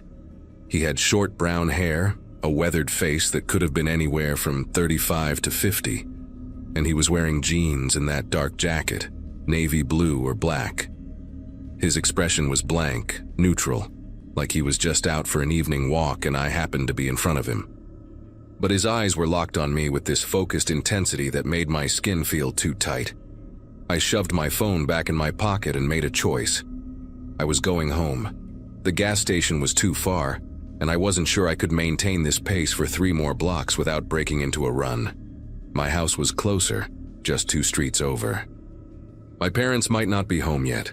They usually didn't get back from their Saturday night dinners until 11. But at least I'd have walls and locks and I could call 911 if this guy tried to follow me inside. I turned right onto Grandview Drive, my street, walking as fast as I could without breaking into a jog. The footsteps behind me turned too. Of course they did. My house was the 7th one down, a tan split level with white shutters and a dogwood tree in the front yard that my dad was always threatening to cut down because it dropped too many leaves. As I got closer, my heart sank. Our porch light was on, the only one still lit on the entire block, which meant I'd forgotten to turn it off before I left. It also meant the house looked occupied when it wasn't. Every other house sat dark and buttoned up for the night, but mine glowed like a beacon. I glanced at the driveway as I approached. Empty. No Honda Accord, no Jeep Cherokee. My parents were definitely still out. The reality of being completely alone hit me like cold water. I fumbled in my pocket for my keys. that stupid Batman keychain Jake had given me last Christmas jangling as I pulled them out. My hands wouldn't stop shaking. I could hear the footsteps still behind me, and I didn't need to look to know he was still there, still following. I made it to the front walk and practically ran up the 3 concrete steps to the porch. The key slid into the deadbolt on my second try, and I twisted it, hearing that beautiful click of the lock disengaging. I pushed the door open and stumbled inside, immediately turning to slam it shut behind me. That's when I saw him clearly for the first time in full light. He'd stopped at the corner of my property, right where the sidewalk met our front lawn, standing perfectly still under the streetlight. He was just watching, not approaching, not leaving, just standing there with his hands in his pockets like he had all the patience in the world. The porch light illuminated half his face, throwing the other half into shadow, and I could see that same blank expression, that focused stare aimed directly at my front door. I slammed the door shut, locked the deadbolt, then the chain, then the handle lock. 3 locks total. I backed away from the door, my breath coming in short gasps, and moved to the window beside it. The curtain was already drawn, but I pulled back just the edge, just enough to peek out. He was still there, standing, waiting. I grabbed my phone and dialed 911 with trembling fingers. The dispatcher answered on the second ring, and I tried to explain what was happening, but my words came out jumbled and panicked. A man followed me home. He's outside right now. I'm alone. Please send someone. She was calm, professional, asked for my address and told me officers were on the way. She stayed on the line with me, asking questions I barely heard. Was he armed? I don't know. Did he threaten you? Not verbally, but he followed me for blocks. What's he doing now? Just standing there. The whole time I was on the phone, I kept my eyes on that window, watching his shadow under the streetlight. He didn't move, didn't pace, didn't pull out a phone, didn't do anything. Just stood there like a statue, facing my house. 5 minutes passed, though it felt like an hour. The dispatcher kept talking to me, keeping me calm, and then I heard the most beautiful sound in the world. Sirens. Distant at first, then growing louder as they approached. The man heard them too. I saw his head tilt slightly, listening, and then without any rush or panic, he simply turned and walked away. Not running, not hurrying, just a casual walk back the way he'd come, disappearing into the darkness between streetlights. 2 police cars pulled up less than a minute later, their lights painting my house in alternating red and blue. I unlocked the door and met the officers on the porch, and one of them immediately went to search the area while the other took my statement. I told him everything, described the man as best I could, explained the route we'd taken. They found nothing. No sign of him anywhere in the neighborhood. The officer was kind, took me seriously, didn't make me feel stupid or paranoid. He said they'd increase patrols in the area and asked if I wanted to file a formal report. I said yes. My parents came home about 20 minutes later, called back early by the dispatcher, and I'd never been so relieved to see them. They were scared, angry, hovering. My mom kept hugging me while my dad talked to the officers. The police stayed until almost midnight, checking all the doors and windows, making sure everything was secure. They never found the man. No neighbors had seen anything, no security cameras caught him, nothing. It was like he'd just vanished. For weeks after, I couldn't shake the memory of him standing there under that streetlight, just watching. Police never identified him, never got any leads. I finished high school, went to college, moved on with my life. But even now, years later, I still check behind me when I'm walking alone at night, and I never, ever trick or treat anymore.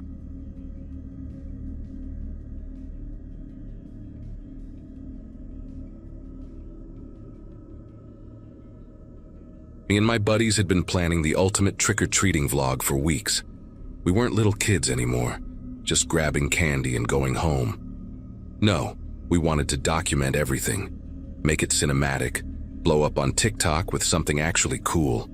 I'd gotten my driver's license in early September, 2 weeks after turning 16, which suddenly made me the guy with the car and the guy responsible for coordinating this whole operation. Aaron, Chris, Miguel, and me decided we were going full commitment on costumes too. I spent 3 hours working on this zombie surgeon look, complete with a chest wound I made using liquid latex and food coloring that looked disturbingly real. Aaron ordered this insane leather plague doctor mask online that made him look like he stepped out of a horror movie. Chris and Miguel went as killer clowns, except they made it genuinely unsettling instead of the usual party store garbage. The main thing, though, was the GoPros. We each strapped one to our chests, the same kind streamers use, because Aaron was convinced that if we captured everything from multiple angles and edited it right, we could actually go viral. The plan was simple: hit every street in Cedar Brook Estates before midnight, get reactions from homeowners, showcase the craziest decorations, and turn it into this epic Halloween special that would get us internet famous. October 31st, 2023 started out perfect. The weather was weird for Michigan, sitting at like 60 degrees even after the sun went down, so we didn't need jackets covering up our costumes. We started around 7 in the evening, right in that sweet spot where it was dark enough to feel like real Halloween, but early enough that families with little kids were still out. Our neighborhood goes absolutely insane for the holiday. People drop thousands on decorations, turning entire front yards into elaborate haunted graveyards with fog machines, animatronic witches, motion sensor zombies, the whole production. We hit the first 10 houses without anything particularly interesting happening. Just the standard compliments on our costumes and king-size candy bars getting tossed into our bags.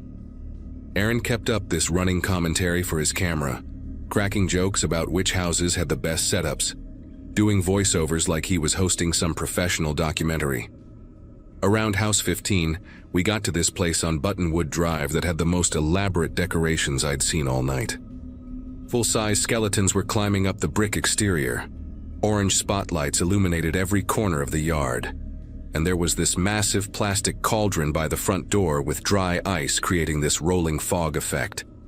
The guy who answered looked maybe mid-40s, regular suburban dad type, holding a big wooden bowl filled with premium chocolate bars. He got really enthusiastic about our costumes, especially the GoPros, saying he loved that teenagers still went all out for trick-or-treating instead of thinking they were too cool for it. We thanked him, grabbed our candy, and moved on to the next house without giving that interaction a second thought. Nothing about it seemed off. He was just another friendly neighbor participating in the holiday. We spent the next 4 hours hitting nearly every house in the neighborhood, our bags getting heavier with each stop. The footage we were capturing was actually turning out incredible. We got this one house where the owner had rigged up a fake electric chair that sparked when you walked past it. Another place where someone dressed as Michael Myers just stood completely still in the doorway until we turned to leave, then moved slightly to freak us out. Chris nearly dropped his entire bag of candy when that happened. By 11, our feet were killing us, and the streets had mostly cleared out, just a few stragglers heading home. We'd filled up 2 bags each, way more than we needed, but Aaron insisted we had enough content to make something actually good. The drive back to my place took maybe 10 minutes, all of us buzzing with adrenaline and already talking about how many views we'd get. My mom was still awake when we got home, sitting in the living room with her laptop, working on something for her job at the insurance company. She asked how the night went, told us to keep it down because my little sister was asleep, and said we could use the basement to go through the footage as long as we cleaned up after ourselves. The basement became our editing bay for the next 2 hours. We had 4 different camera angles from the same night, all this raw footage that needed to be synced up and cut together. Aaron was the best with editing software, so he took the lead, pulling all the files onto his laptop while the rest of us watched and gave input. We started from the beginning, watching ourselves leave my driveway, walking up to the first few houses. It was actually pretty cool seeing it all come together, these different perspectives of the same moments. Some houses looked way better on camera than they did in person, the lighting and fog machines creating this legit creepy atmosphere. We were maybe an hour into reviewing everything when Aaron pulled up the footage from Buttonwood Drive, that house with the elaborate decorations and the friendly guy. On screen, you could see all 4 of us approaching the door, the orange lights making our costumes look even better than I remembered. The guy opened the door right on cue, complimented our outfits, dropped chocolate bars into our bags, made that comment about loving teenagers who still trick or treat. Standard interaction, nothing weird.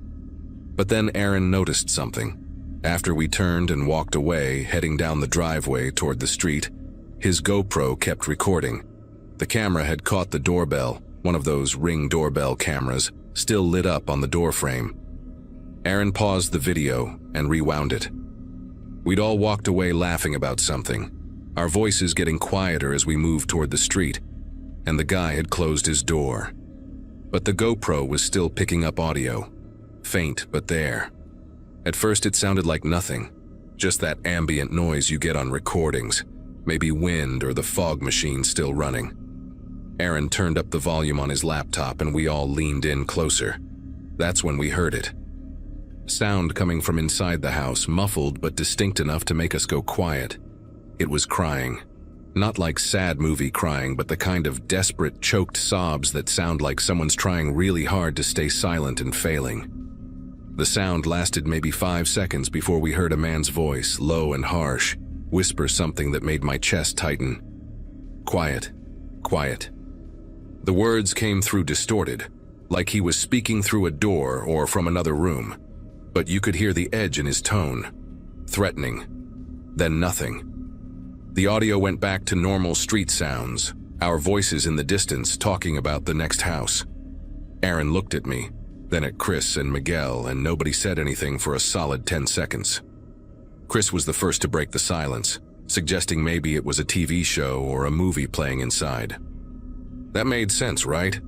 People leave TVs on during trick-or-treating all the time. We replayed it 4 more times, each of us trying to convince ourselves it was nothing. But the more we listened, the worse it sounded. The crying had this raw quality to it, not performed or acted. And that voice, the way he said quiet twice like that, it had this urgency that didn't match a television program. Miguel suggested maybe it was part of their Halloween setup, like a speaker playing creepy sounds to mess with people. Some houses do elaborate stuff like that, but none of us had seen any speakers near the door, and besides, why would those sounds be playing after we'd already left? Aaron scrubbed through more of the footage, checking if any other houses had weird audio, but everything else was completely normal. Just our voices, doorbells ringing, people saying Happy Halloween, the usual neighborhood ambiance. It was only that one house on Buttonwood Drive, only that specific moment right after the guy closed the door. I kept thinking about how normal he'd seemed, how genuinely friendly his whole vibe was. The decorations, the expensive candy, that note he had taped to his mailbox that said, Happy Halloween from the Graysons, with a little ghost drawn on it.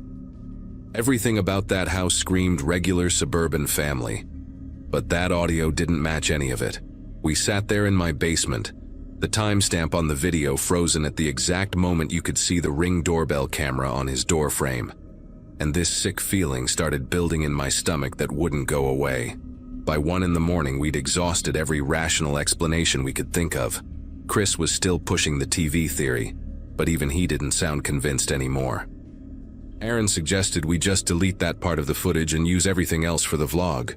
Pretend we never heard it. Miguel hadn't said much for the past 20 minutes, just sitting there staring at the paused video with this look on his face I couldn't read. I wanted to agree with Aaron, just forget about it and move on, but something kept stopping me. That crying sounded too real. That voice sounded too threatening. What if someone actually needed help and we just ignored it because we didn't want to deal with something complicated? I told them I was going to show my mom.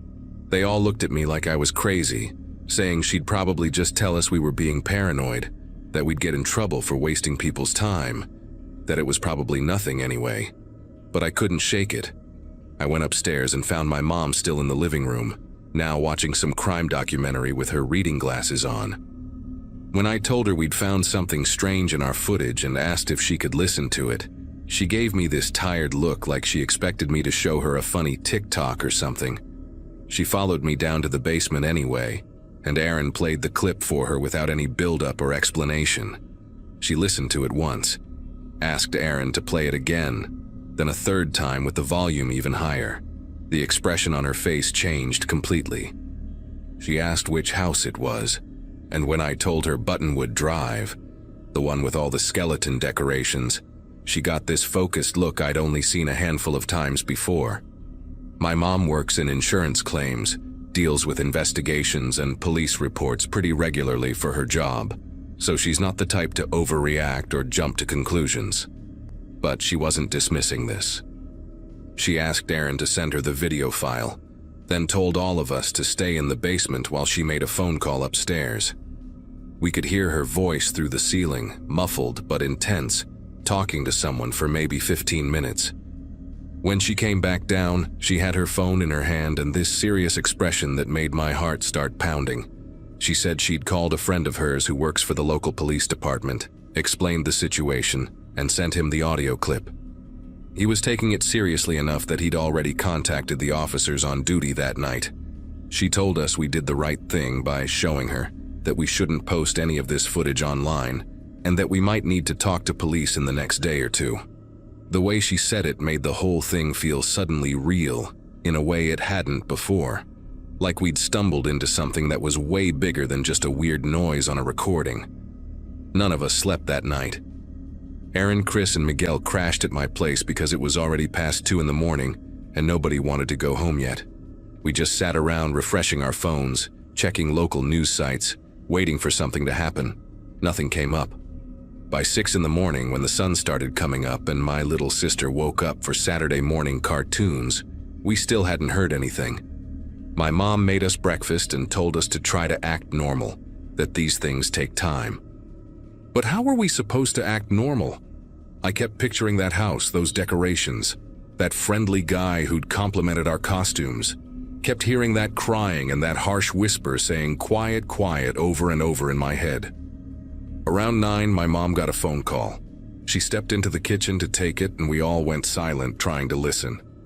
When she came back into the living room, her face had gone pale. She sat down on the couch and told us that police had gone to the house on Buttonwood Drive early that morning with a welfare check. What they found there made my entire body go cold in a way I'd never experienced before. The man who'd answered the door for us, the one with the friendly smile and the bowl of chocolate bars, had a woman locked in his basement. She'd been missing from a town 40 minutes away for 3 weeks. The details came out slowly over the next few days, pieced together from news reports and what my mom's police contact was willing to share. The woman's name was Nicole Hartman, 26 years old, a nurse who disappeared on her way home from a night shift in early October. Her family had been searching for her, posting flyers, organizing search parties, doing everything they could to find her. The man, Gregory Grayson, had apparently seen her at a gas station, followed her to a parking lot and taken her at gunpoint. He'd kept her in a reinforced room in his basement for 22 days. The night we showed up at his door, she'd heard voices outside and tried to cry out for help, which is what Aaron's GoPro had picked up. Grayson had rushed down to silence her right after closing the door on us. If we hadn't been wearing those cameras, if Aaron hadn't decided to review the footage, if we'd just assumed it was nothing and moved on, she'd probably still be there.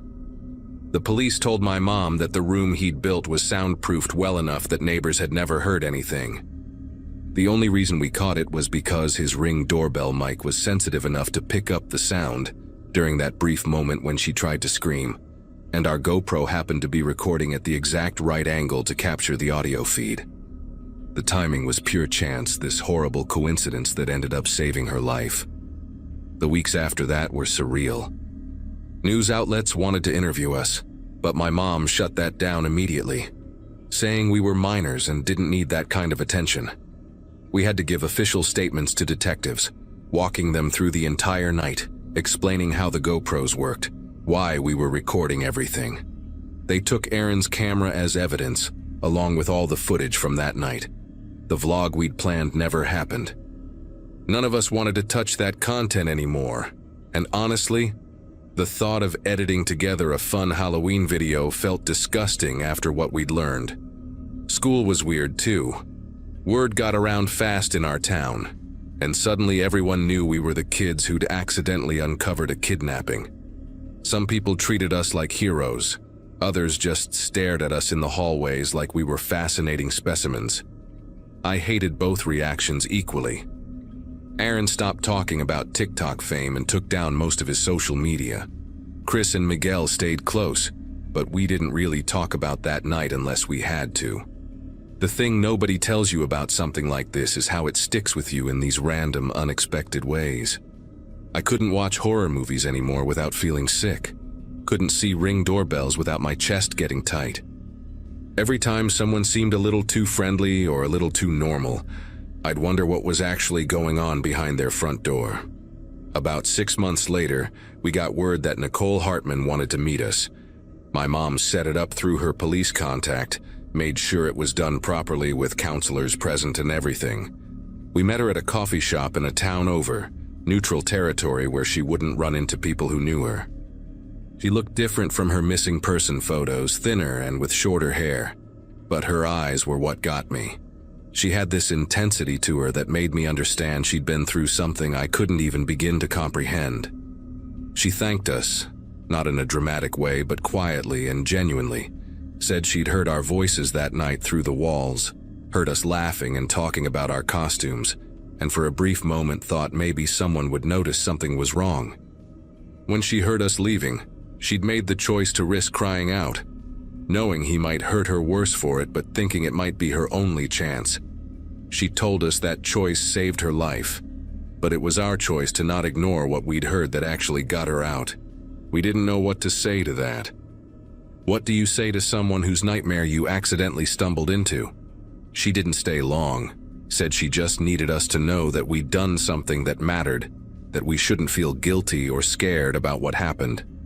I think she could tell we'd been carrying this weight around, and she wanted to lift some of it off us. After she left, the four of us just sat there for a while, not really talking, just processing everything. It didn't fix what we'd been feeling, didn't make the whole thing suddenly okay, but it helped. Gregory Grayson got 40 years, and Nicole moved to a different state to start over. We're seniors now, almost done with high school, and we still don't really talk about that Halloween. But sometimes when I see those true crime shows my mom watches, or when October rolls around and people start putting up decorations, I think about how close we came to just dismissing what we heard. How easy it would have been to call it nothing and move on. That's the part that still gets me.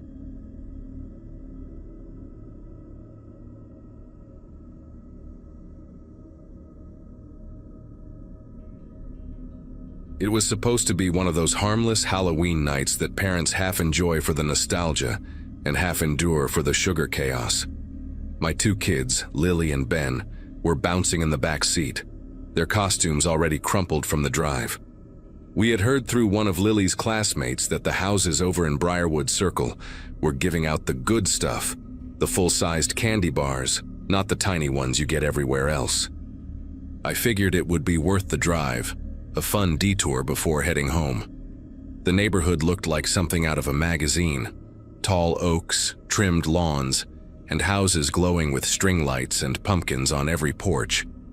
We turned onto the cul-de-sac, and it really did feel like a small carnival. Kids in every direction, parents chatting at the curb, porch lights gleaming one after another. Every house but one. On the far end sat a two-story home, darker than the rest. No lights, no decorations, nothing but a faint blue flicker from inside, like the glow of a television left on. The front door was slightly open, just enough to notice from the street. I remember thinking maybe the owners had stepped out for a minute or just ran out of candy. I told the kids to skip it, but Ben was fixated on that house. He said he saw movement inside, a shadow by the stairs. He was only 7, and full of that fearless curiosity that makes you both proud and terrified as a parent. Lily, who was 9 and already in that know-it-all stage, laughed and said Ben was imagining things. They argued for a bit, and before I could finish telling them to move along, Lily said she'd prove it was nothing. She grabbed her plastic pumpkin bucket and started walking toward the house. I remember how her cape trailed behind her, brushing against the sidewalk, the sound of it oddly loud against all the laughter and chatter around us. I stayed by the car, not wanting to make a scene by yelling, figuring she'd knock, get no answer, and come right back. But she didn't. She stepped onto the porch, hesitated, and looked back at me once. Then she pushed the door a little wider. That's when the faint sound of a TV came clearer. Static and muffled voices, like an old news broadcast playing on loop. The air felt strangely still around that spot, as if the rest of the street had gone quieter. I saw her glance over her shoulder toward the living room inside. Then her small hand disappeared behind the doorframe. A second later, Ben followed her halfway up the path before I caught up and told him to stop. I called Lily's name, but before she could answer, I heard her scream. I ran up the path so fast I nearly tripped over Ben's candy bucket. The door was wide open now, the living room lit only by the glow of a television showing nothing but gray fuzz. The sound filled the air in this hollow way, like it had been playing for hours. I shouted for Lily again and moved deeper into the house, my voice echoing strangely. That was when I saw movement. Two small figures crouched under a dining table, their faces streaked with tears. Lily and Ben were both shaking, clutching each other. They wouldn't speak at first, just kept pointing toward the kitchen. I told them to stay put and stepped closer to where they were pointing. The smell hit me before I saw anything. Metallic, thick, and wrong. In the kitchen, a man sat tied to a chair, duct tape across his mouth. He was alive, barely, his eyes wide and darting toward me, pleading. I froze for a second that felt much longer than it probably was, trying to make sense of what I was looking at. The light from the refrigerator spilled across the tile, showing scuff marks on the floor, and one of the back doors was swinging slightly, as if someone had just gone through it. I ran back to the kids, grabbed them both, and rushed out the front door, yelling for someone to call the police. A couple of parents nearby turned, confused at first, thinking maybe it was just some Halloween prank. When they saw the look on my face, they realized it wasn't. Within minutes, the cul-de-sac that had been buzzing with laughter fell into a heavy silence, broken only by the distant sound of sirens getting closer. I tried to keep the kids calm, but Lily wouldn't stop repeating, "He wasn't alone. Someone else was there." Her voice had this hollow, terrified tone that didn't sound like her at all. The police arrived fast. They told us to stay by the car while they cleared the house. Watching them move inside with their flashlights felt unreal, like I was outside my own life. I remember one of the officers calling out that the back door was open, another saying the ropes were fresh. Whoever did that had left minutes before we showed up. They led the kids into an ambulance to keep them warm, and one officer asked me questions I could barely process. My focus kept drifting back to that house, the one with no lights, sitting quietly at the end of the street as if nothing had ever happened there. Later that night, after giving our statements, an officer walked me to the house once more. The street was empty by then, candy wrappers and glow sticks scattered along the pavement, porch lights flicking off one by one. From the driveway, I could see through the open doorway. The TV had been turned off, and the silence inside felt heavier than before. The officer told me the homeowner's name was Mr. Dillard, a retired teacher who lived alone. He had apparently answered the door to what he thought were trick-or-treaters, and someone forced their way in. The rest, he said quietly, was just bad timing. For weeks afterward, Lily and Ben would wake up crying, saying they heard footsteps in their room or whispers near the window. We changed the locks, added cameras, did everything the police suggested, but the fear stuck to them like dust that never fully clears. One afternoon, I got a call from the detective assigned to the case. They'd found fingerprints in the kitchen, but none matched anyone in their database. Whoever it was had planned everything, down to the timing with the trick-or-treat crowds. They had used the laughter and noise outside as cover to move unseen. The house was sold months later. I drove past it once, against my better judgment. The new owners had painted it pale yellow, fixed the porch light, and planted flowers by the walkway. But something about it still looked wrong, not haunted in a ghost story way, just violated, like the walls had seen too much. I parked for a minute, watching that porch where Lily had stood, her little cape fluttering. I imagined what would have happened if we'd arrived just a few minutes earlier. or later. Even now, I avoid cul-de-sacs. Halloween still comes every year, of course, but we keep it small. Our neighborhood, a few houses, nothing fancy. The kids are older and pretend not to remember much, but I know they do. Sometimes when a TV flickers through a window as we drive by, Lily glances away. I do too. Because I can't help but think that somewhere out there, whoever was in that house that night is still walking among all the noise and costumes, just waiting for another dark porch and another open door.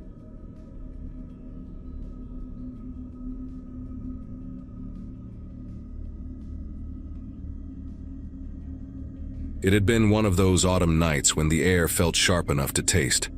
My friends and I had been moving from house to house, laughing through our masks, trading chocolate bars under the streetlights.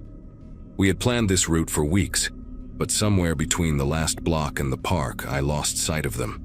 Their voices faded into a mix of distant laughter and rustling leaves. I stood there for a moment, clutching my plastic pumpkin full of candy, trying to decide which way they had gone. Every direction looked the same. Rows of houses with glowing porches and carved pumpkins flickering in the dark. I figured they had probably cut across the neighborhood toward the main street, so I decided to take a shortcut through the narrow alley that ran behind the houses. It was quiet there, too quiet maybe, but I told myself it would save time. The fences on both sides were tall, and the smell of damp leaves mixed with the faint scent of garbage. My sneakers brushed against the gravel as I walked, the sound strangely loud in the stillness. My costume, a witch dress my mom had made, kept catching on the candy bag as I shifted it from one hand to the other. Halfway through, I noticed how dark it was. The houses on either side had their lights facing the front yards, leaving the alley hidden in shadows. The only sound was the faint drag of my candy bag against my leg. I thought about using my phone's flashlight, but when I pulled it from my pocket, the screen was black. Dead. I sighed, more annoyed than scared, and kept going, quickening my steps. The air seemed colder the farther I went, like the night was thickening around me. That was when I heard it, a soft crunch behind me, the unmistakable sound of someone stepping on gravel. I turned, expecting to see one of my friends playing a prank. Nothing. Just a row of fences and the faint shimmer of moonlight on a metal trash bin. I told myself it was probably a raccoon or a stray cat, but my heart was already thudding a little faster. Then a voice drifted through the quiet, low and steady, almost gentle. "Hey, you dropped something." I took a slow step backward, scanning the fences, expecting movement or a glint of fabric, but the alley stayed still. The only thing moving was a loose strip of paper fluttering against one of the trash bins. My chest felt heavy, and I tried to convince myself someone was just teasing from the yard, maybe an older kid trying to scare people. Still, something about the voice didn't sound playful. It was calm in a way that made no sense. I turned again and walked faster, the gravel crunching louder under my sneakers. That sound came again, soft but perfectly timed with mine. I started jogging, clutching the candy bag so tightly the plastic handle bit into my palm. Every time I sped up, the steps behind me matched exactly, not closer, not farther, just echoing me. My mind was racing through excuses. Maybe it was my own echo bouncing between the fences. Maybe the sound carried weird through the alley. I told myself to breathe, just make it to the end, and the whole thing would look ridiculous in daylight. But the end still looked far, and the dark stretched on like it was never going to open back to the street. A sharp clang made me stop. One of the trash bins had toppled behind me, rolling until it hit a fence. The lid spun, making a hollow ringing sound that died out slow. I didn't remember bumping into it. I didn't even think I was close enough. That was when I caught sight of something. Just a flicker between the slats of a fence. A darker shape moving behind the gaps, like someone was walking along the opposite side, keeping pace with me. I couldn't see a face, only the outline, tall and motionless each time I stopped. My breath felt too loud, echoing against the wooden walls around me. I didn't dare shout. Every instinct told me that making noise would make it worse. Instead, I broke into a full run, the candy spilling from the pumpkin as I held it against me. My legs burned and the end of the alley finally came into view, a faint square of streetlight. Just before I reached it, I heard that voice again, closer this time, clear as if someone was leaning right beside my ear. "You really should not have come this way." I reached the end of the alley and burst out onto a quiet street lined with houses that all looked the same. Every porch light seemed too far away. My chest hurt from running, and I turned to look back. At first, nothing moved. Then a shadow slid into view at the far end, tall and still, just standing there between the fences. I couldn't make out details, just the outline, head slightly tilted, hands hanging at its sides. For a second, it felt like the world had gone silent, the way it does before a storm. Then, a small crunch of gravel came again, like it had taken a single step forward. I ran to the nearest house and pounded on the door, yelling for help. The sound of my fist on the wood echoed through the street, but no one came. Porch lights flickered on across the road, yet this door stayed dark. I shouted again, my voice cracking. That was when a light finally came on inside, and I saw the curtain move. An older woman opened the door halfway, eyes wide, like she was scared before she even heard me speak. I begged her to let me in, explaining that someone was following me, that I didn't know where my friends had gone. She hesitated just a second, then opened the door enough for me to squeeze through. I turned one last time before stepping inside, and the shadow was still there at the end of the alley, not moving, not walking away, just watching. The woman slammed the door and locked it 3 times. She told me her name was Eleanor and that she had already called the police before even opening the door because she had heard footsteps outside her fence for the last 10 minutes. I didn't know what to say. I just sat there on her hallway rug, trying to steady my breathing while she made tea, like this sort of thing happened all the time. When the police arrived, they searched the alley and the backyards nearby. They didn't find anyone. One of the officers said it was probably a teenager in a costume playing a prank, but Eleanor shook her head and said the footsteps had started before any trick-or-treaters passed by. The officer smiled politely, told us to lock the doors, and left. I never told my parents the full story, just that I got lost and a kind woman helped me. But I still remember that figure, motionless under the streetlight. It never chased me. It didn't have to. After that night, I stopped using shortcuts. Even months later, I found myself crossing streets just to avoid narrow spaces between buildings. My friends teased me for being jumpy, but I could not explain the kind of silence that had filled that alley. It was not like hearing something strange. It was more like the world had paused around me. I tried convincing myself it was some older kid in a mask, yet part of me never believed it. The way that shadow had stood, perfectly still, like it did not need to move to be dangerous, that stayed with me. Eleanor kept in touch for a while after the incident. She told my mom she would walk with me to school if I ever felt uneasy. A few weeks later, I heard from her again. She called to say someone had tried her back gate late one night. When the police came, they found only a small pile of candy wrappers and a single black glove near her fence. They told her it was probably nothing. She said she kept her windows closed after that. I did too. Years passed and I thought about that night less and less. But one Halloween, while handing out candy at my parents' place, I noticed something strange. A man lingered across the street, too far to see clearly. He never came closer, just stood under the same kind of streetlight that had lit that alley years ago. Kids walked past him laughing, and he never moved. When I blinked, he was gone. I told myself it was a trick of the light, but I stayed inside after that. Sometimes, when the house is quiet and I catch the sound of gravel shifting outside, my mind goes straight back to that night. I keep telling myself it's just the wind or a raccoon, but deep down, I know that voice was real. I never saw his face, but I remember every word, soft and steady, like he was right behind me again. You really should not have come this way.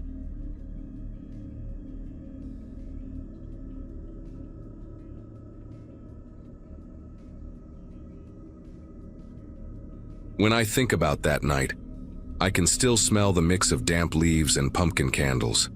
I lived on a quiet street where every kid knew every porch light that meant candy.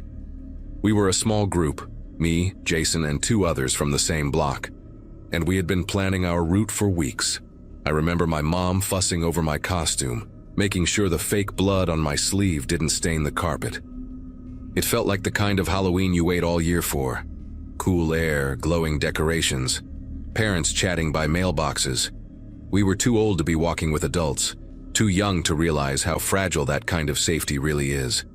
Jason was the one who always took the lead, carrying a flashlight even when there were street lamps. He had this loud laugh that echoed down the sidewalk, the kind that made other kids turn around. That night he was dressed as a pirate, with an eye patch that kept slipping and a plastic sword that wouldn't stay in its belt loop. We joked that he'd trip over it before we got home. He didn't like being told to slow down, though.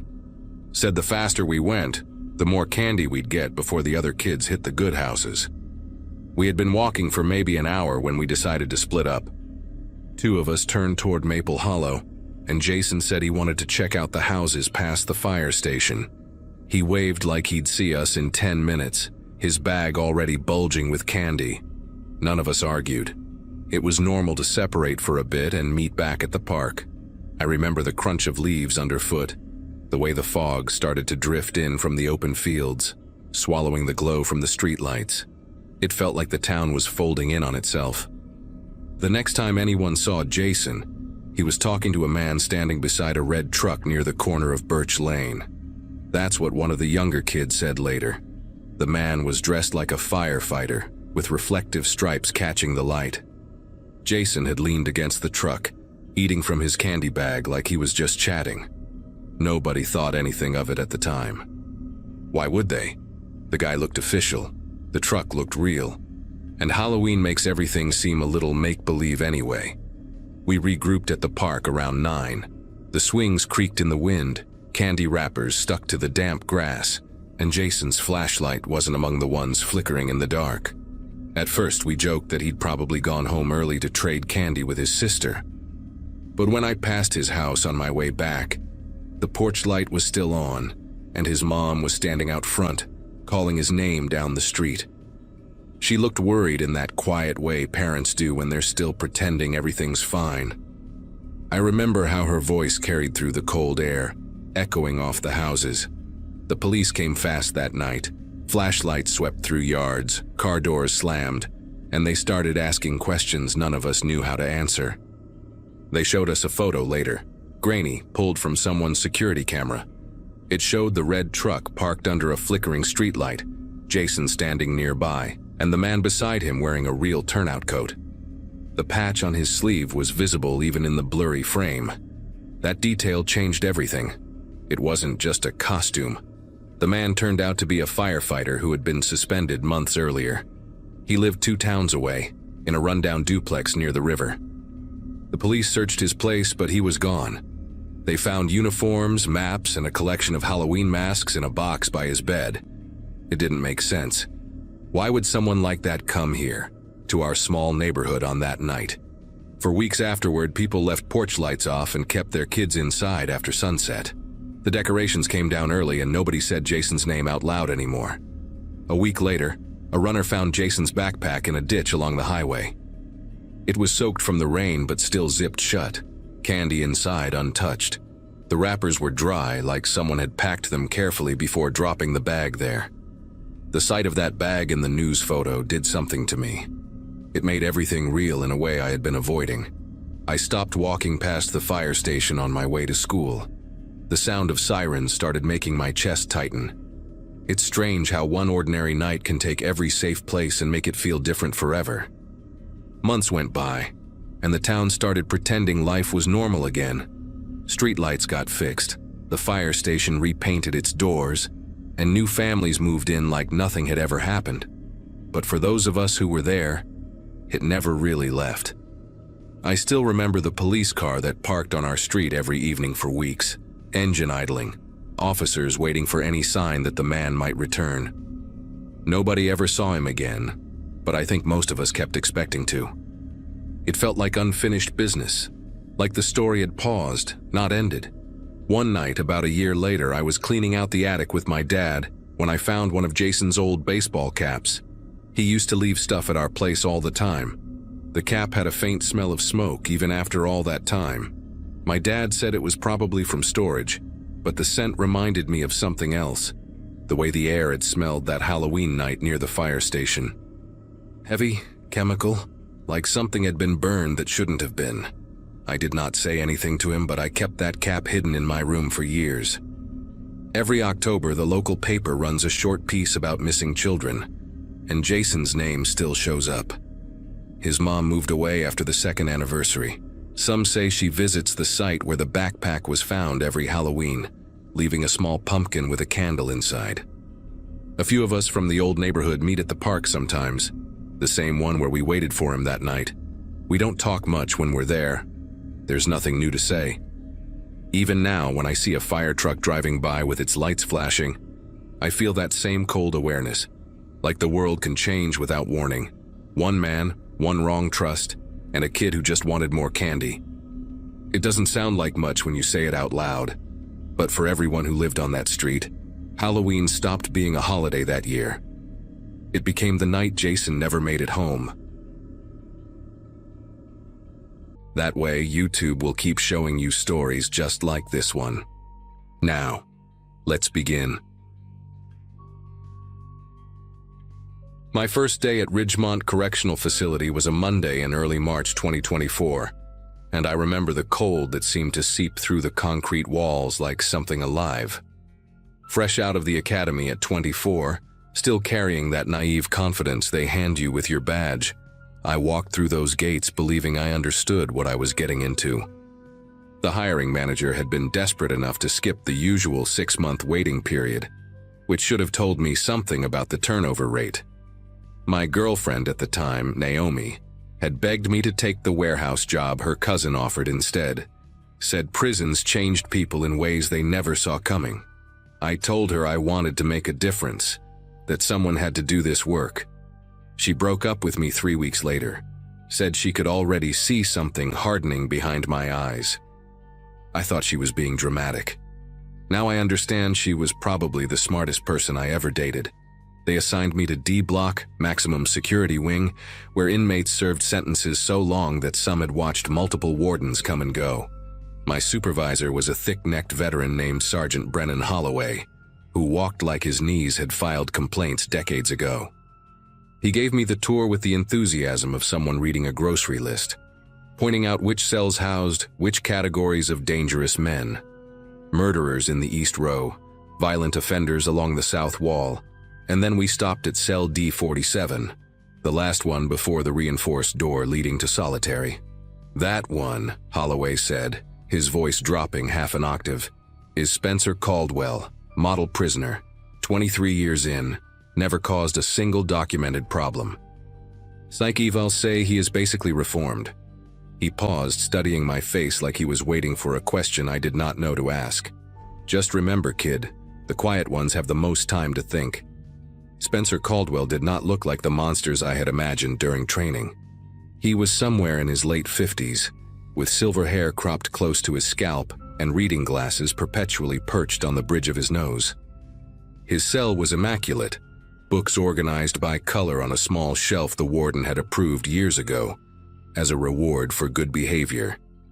He read mostly philosophy and psychology texts, the kind with titles I had to look up later just to understand what they meant. The first time I did my rounds past his cell, he looked up from a worn copy of something by Marcus Aurelius and gave me a small nod. Nothing more. No predatory stare, no sizing me up like some of the others did. Just acknowledgement. One human being to another. I remember thinking Holloway had been paranoid, that 23 years really could change a man. That was the first of many times Spencer Caldwell made me feel like the smart one in the room. And I realize now that was entirely by design. The first month passed without incident, which in D Block was practically a miracle. I learned the rhythms of the place, the way tensions rose before mealtimes, how certain inmates could not be housed near others without triggering old beefs that predated my birth. Spencer helped me understand these dynamics in ways the official briefings never could. He would mention things casually during my rounds, observations wrapped in friendly concern.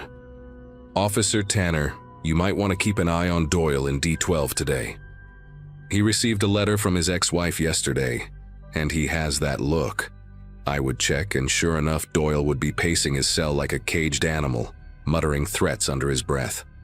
I started adjusting my patrol patterns based on Spencer's suggestions, moving certain inmates to different recreation times, flagging potential conflicts before they erupted. My supervisors noticed the improvement in my section, started calling me a natural. I ate up the praise like a starving man, never once questioning how a prisoner confined to an 8x10 cell knew more about block dynamics than officers who walked it freely. By the third month, I was stopping at Spencer's cell during quiet hours just to talk. He asked about my life outside the walls, and I found myself telling him things I had not shared with anyone, not even my own mother. The loneliness of the job, how my friends from high school had stopped inviting me to things because my schedule was unpredictable, and my stories made them uncomfortable.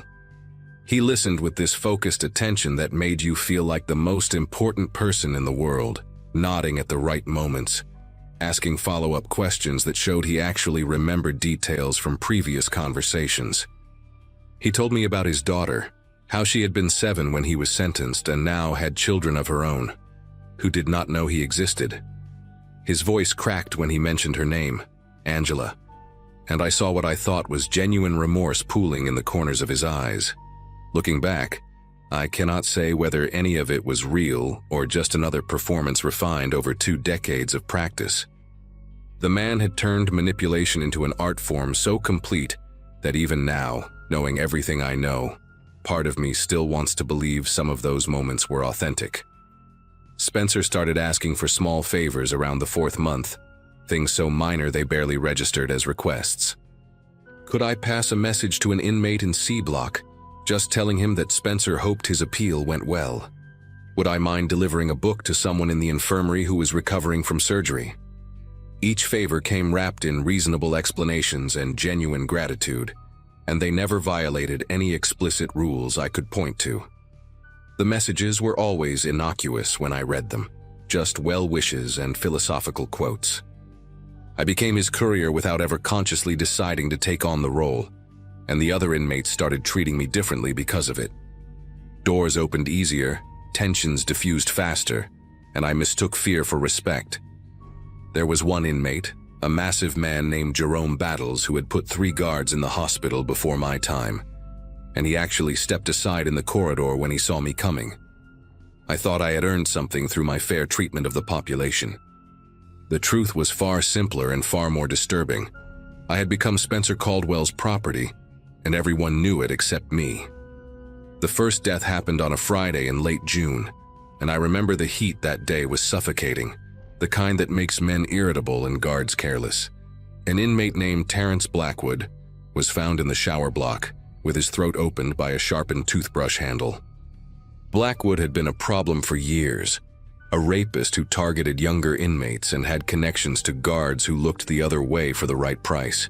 The investigation lasted 2 weeks and concluded that another inmate, a skinny kid named Darren Foley, who Blackwood had been threatening, had acted in self-defense.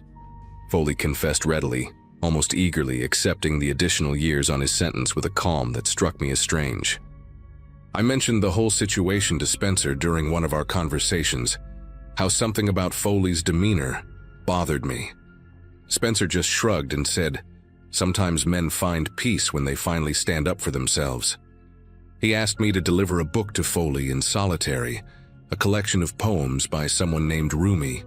I did it without thinking, just another small favor for a friend. Never occurred to me to wonder how Spencer knew Foley needed comfort, or why Foley smiled when he saw the book like he had been expecting it. The second death came in August, a guard this time, which shook the entire facility in ways inmate deaths never did. Officer Lawrence Kemp had worked D Block for 11 years and was known for being cruel in ways that never quite crossed the line into actionable misconduct. He would accidentally spill food trays, lose mail from loved ones, schedule strip searches at humiliating times. The inmates hated him with a patience that prison teaches, and Kemp seemed to feed on their impotent rage. He was found in the parking lot after his shift, beaten so badly that dental records were needed for identification. 3 inmates had escaped during a transport earlier that day, and the official conclusion was that Kemp had been targeted as revenge for years of mistreatment. The escapees were caught a week later in New Mexico and denied involvement, but nobody believed them. I attended Kemp's memorial service and felt guilty for not feeling sadder, which I mentioned to Spencer the following week. He told me that guilt was just our conscience reminding us to be better than the people we dislike. I thought it was profound. I wrote it down in a journal I kept at the time, a journal that would later become evidence. Everything unraveled on a Wednesday in early September. The kind of crisp autumn morning that makes you forget you work in a place designed to contain human misery. I was doing my regular rounds when I noticed something unusual in D31, the cell belonging to a lifer named Carlton Hayes. Hayes was slumped against the wall with foam crusted around his mouth and his eyes fixed on nothing, and even before I called it in, I knew he was dead. The medics determined it was poisoning. Something slipped into his evening meal, and suddenly the facility was swarming with state investigators who did not work for the warden and could not be influenced by internal politics. Hayes, it turned out, had been cooperating with federal authorities on a corruption case involving drug trafficking through the prison. He had names, dates, and documentation hidden somewhere outside the walls, and he was scheduled to testify in 2 weeks. The investigators started pulling records, interviewing inmates and tracing every interaction Hayes had in his final days. They found the poison had been passed through 4 different hands before reaching his food tray, a chain of inmates who had never spoken to each other directly, but had all received messages and favors through various intermediaries. When they mapped the network on a whiteboard in the warden's conference room, every line eventually traced back to a single point of origin: Cell D47. I was called into interrogation on the second day, and the woman across the table from me had eyes that seemed to read the lies you were planning before you even spoke them. Her name was Special Agent Corinne Walsh, and she laid out photographs on the metal surface between us like a dealer spreading cards. Terrence Blackwood in the shower, throat gaping. Lawrence Kemp in the parking lot, face unrecognizable. Carlton Hayes slumped in his cell, lips blue. 3 more I did not recognize, incidents from before my time that had been ruled accidents or suicides. She asked me about the messages I had delivered, the books I had passed along, the small favors that seemed so harmless at the time. I answered everything, holding nothing back, and with each answer I watched her expression shift from suspicion to something worse: pity. She showed me transcripts of recorded conversations between inmates, discussions of debts owed and orders received, and my name appeared 17 times as the unwitting courier. Spencer had been running D-Block like a puppet master for over a decade, using guards and inmates alike as extensions of his will, eliminating threats and consolidating power without ever raising his voice or leaving his cell. I had been his favorite tool for nearly 6 months, and I had thanked him for the privilege. They let me see him one last time before the transfer, though I still do not understand why I asked. Maybe I needed to look into his eyes and search for some sign that our conversations had meant something, that not every moment had been calculation. Spencer was sitting on his bunk when I approached the bars, reading glasses folded neatly on his knee, and he looked up at me with an expression I had never seen before. It was not anger or defeat or even disappointment. It was amusement, the quiet satisfaction of a chess player reviewing a game he had already won regardless of the final move. "You are good, Tanner," he said, his voice carrying that same warmth that had made me trust him in the first place. "Better than most. You actually believed you were helping people." I asked him why, demanded to know what the point of all the death had been, and he just tilted his head like I had asked something genuinely puzzling. "Control," he said simply. "In here, that is all there is. The men who hurt others without consequence, the guards who abuse their power, the system that pretends justice exists behind these walls. I balanced the scales in my own way." He smiled then, and for the first time I saw something behind his eyes, that the psychological evaluations had somehow missed for 23 years. A coldness so complete, it made the concrete walls feel warm by comparison. You should thank me, actually. Your section had the lowest incident rate in the facility. I kept your people safe. I resigned 3 days later and never set foot in a correctional facility again. The official investigation took 8 months and resulted in 14 indictments, including 3 guards who had been consciously working with Spencer for years, accepting payments funneled through family members on the outside. Spencer himself was transferred to a federal supermax in Colorado, the kind of place where inmates spend 23 hours a day in solitary, and communication with anyone is monitored down to the last syllable.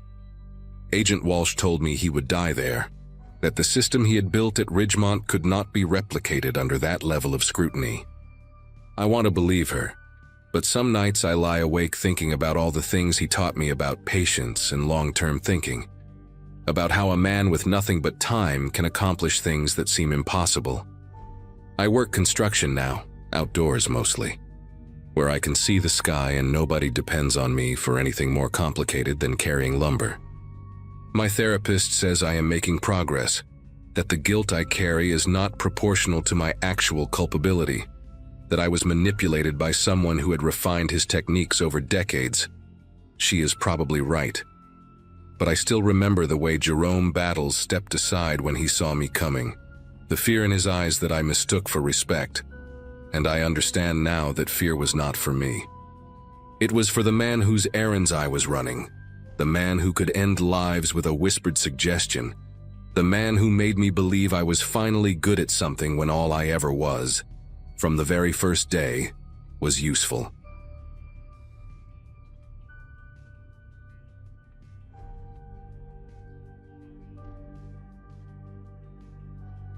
Coffee had gone cold in the styrofoam cup beside me when I first noticed the pattern in his breathing. April 2017.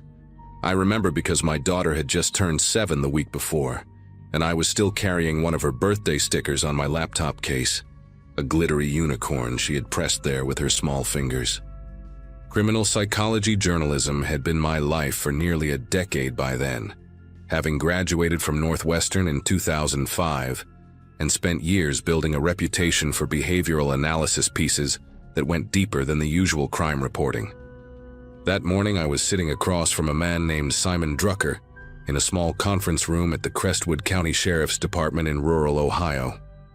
He had agreed to speak with me about his former roommate, a man currently awaiting trial for the murders of 3 women in the Toledo area. Simon was technically just a witness, a peripheral figure in the investigation. But 15 minutes into our conversation, I realized I was looking at something far more interesting and far more dangerous than the man sitting in a cell downtown. Simon had this way of tilting his head exactly 2 seconds after I finished speaking, as if he was processing my words through some internal calculator before responding. His eyes would track to my mouth, then my hands, then back to my eyes in a precise triangular pattern that never varied. When I mentioned the victims, Bethany, April, and Suzanne, he produced the appropriate facial expressions, the furrowed brow, the slight downturn of the lips, the slow shake of his head. But the timing was wrong. Each reaction arrived a fraction of a second too late, like a foreign film with poorly synced dubbing. I had interviewed hundreds of people connected to violent crimes, from grieving families to reluctant witnesses to the perpetrators themselves. I knew what genuine emotion looked like, and I knew what performance looked like. Simon Drucker was giving me a masterclass in the latter, and he had no idea that I could see right through him. Or maybe, and this thought would haunt me for months, maybe he knew exactly what I could see, and he was showing me anyway. The interview lasted 2 hours. I asked him about his childhood in Dayton, his years working as an insurance adjuster, his relationship with the accused. Simon answered every question with the same measured cadence, never rushing, never stumbling. He told me about discovering that his roommate had been keeping newspaper clippings about the murders in a shoebox under his bed. He described calling the police, the shock he claimed to feel, the sleepless nights that followed, But here is what caught my attention. When he recounted finding those clippings, his pupils did not dilate. His breathing remained steady at 14 breaths per minute, the same rate he had maintained since sitting down. I had studied micro-expressions under Paul Ekman's methodology for years. I knew that genuine surprise triggers involuntary physiological responses. Simon's body betrayed nothing because there was nothing to betray. He had known about those clippings long before he claimed to have discovered them. Maybe he had put them there himself. After the interview, I sat in my rental car in the parking lot for almost an hour, reviewing my notes and the audio recording. Simon had said something near the end that kept circling back to me. When I asked him how he felt about potentially testifying against his former roommate, he had paused, the first genuine pause of the entire conversation, and said, "I think about consequences a lot, Miss Callahan. Every action has a reaction. Every choice creates a ripple." He had smiled then, and it was the kind of smile that did not reach his eyes, did not crinkle the skin at his temples, did not engage the orbicularis oculi muscle at all.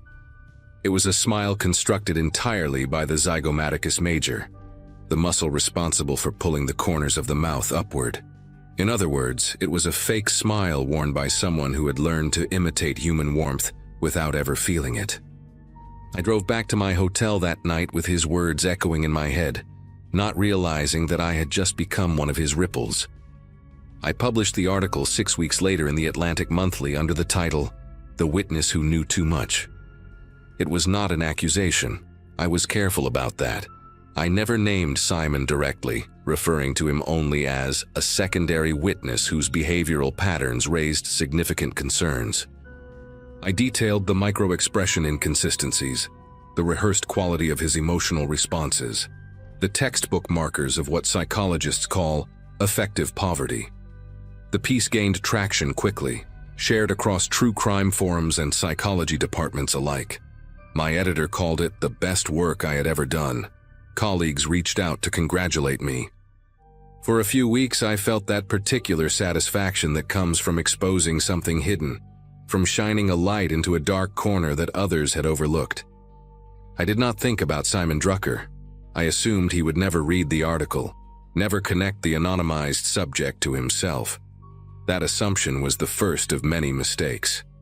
The first letter arrived on a Wednesday in late June, exactly 3 days after the article went live online. It came to my home address, not my office at the magazine, not the P.O. box I used for professional correspondence, but my actual house in suburban Chicago where I lived with my husband Tom and our daughter Lily. The envelope was plain white, no return address, postmarked from Columbus, Ohio. Inside was a single sheet of paper with a typed message. 14 breaths per minute. You were counting. I was counting too. You noticed my patterns, Miss Callahan.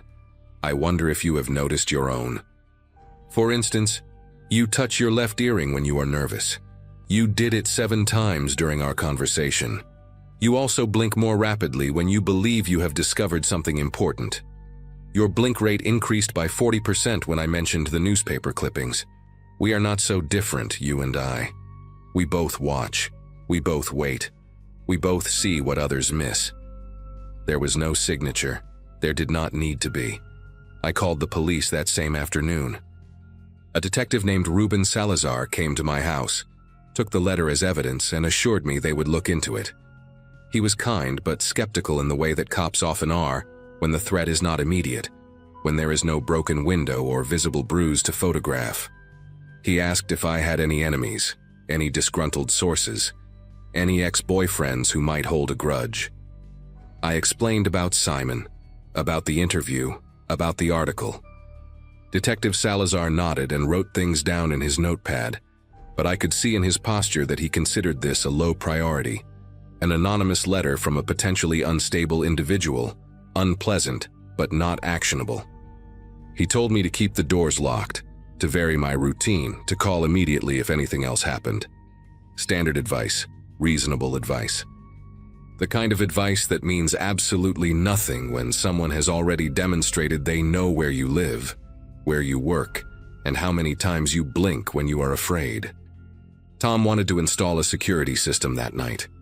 I told him we should wait, see if this was an isolated incident. I wanted to believe it was an isolated incident. The second letter came 4 days later. Same plain envelope, same typed format, but this time postmarked from Indianapolis. You told Detective Salazar that I was potentially unstable. I heard you through the window. Your kitchen needs better curtains, Miss Callahan. The gap on the left side is almost 3 inches wide. I stood in your backyard at 7:43 in the evening while you made dinner. Spaghetti with meat sauce, Lily's favorite. She sat at the table doing homework while you stirred the pot and talked on the phone with your mother. You mentioned me. You called me creepy. I suppose that is fair. But creepy is such a reductive word, do you not think? It flattens complexity into caricature. You of all people should understand that human behavior exists on a spectrum. I am simply further along that spectrum than most. Further along than you, certainly, but not by as much as you would like to believe. I read that letter standing in my kitchen, in the exact spot where I had stood 4 days earlier making spaghetti. The gap in the curtains was exactly where he said it was. I measured it with a ruler, 2 7/8 inches. Tom installed the security system the next morning. Cameras on every corner of the house, motion sensors in the yard, a panic button hardwired to the local police station. We replaced every curtain with blackout fabric, the kind that lets no light in and no light out. I took a leave of absence from the magazine, telling my editor I needed time to work on a longer project. In truth, I could not concentrate on anything except Simon Drucker. I spent hours researching him online, digging through public records, social media traces, anything I could find. He had no Facebook profile, no LinkedIn, no digital footprint whatsoever beyond a single photograph in a 2011 newsletter from the insurance company where he used to work. In that photo, he stood at the edge of a group, half turned away from the camera, his face partially obscured. Even then, even in a mundane corporate context, he had positioned himself to be seen without being fully visible. I printed that photograph and pinned it to the wall of my home office. I stared at it for hours, trying to understand the architecture of his mind, trying to predict his next move. I was doing exactly what he wanted me to do. I know that now. He wanted to live inside my head, and I had opened the door and invited him in. The third letter arrived on Lily's birthday, July 15th. It was tucked inside a pink envelope decorated with cartoon balloons, mixed in with the birthday cards from her grandparents and school friends. I almost let her open it. My hand was already reaching to pass it to her when I noticed there was no return address, no stamp. It had been hand-delivered directly into our mailbox sometime during the night. Inside was a birthday card with a picture of a kitten wearing a party hat. The printed message said, "Hope your special day is perfect." Below it, in the same typed font as the letters, Simon had added his own note. 7 years old today. She has your eyes, Miss Callahan. That specific shade of green with the amber flecks near the pupil.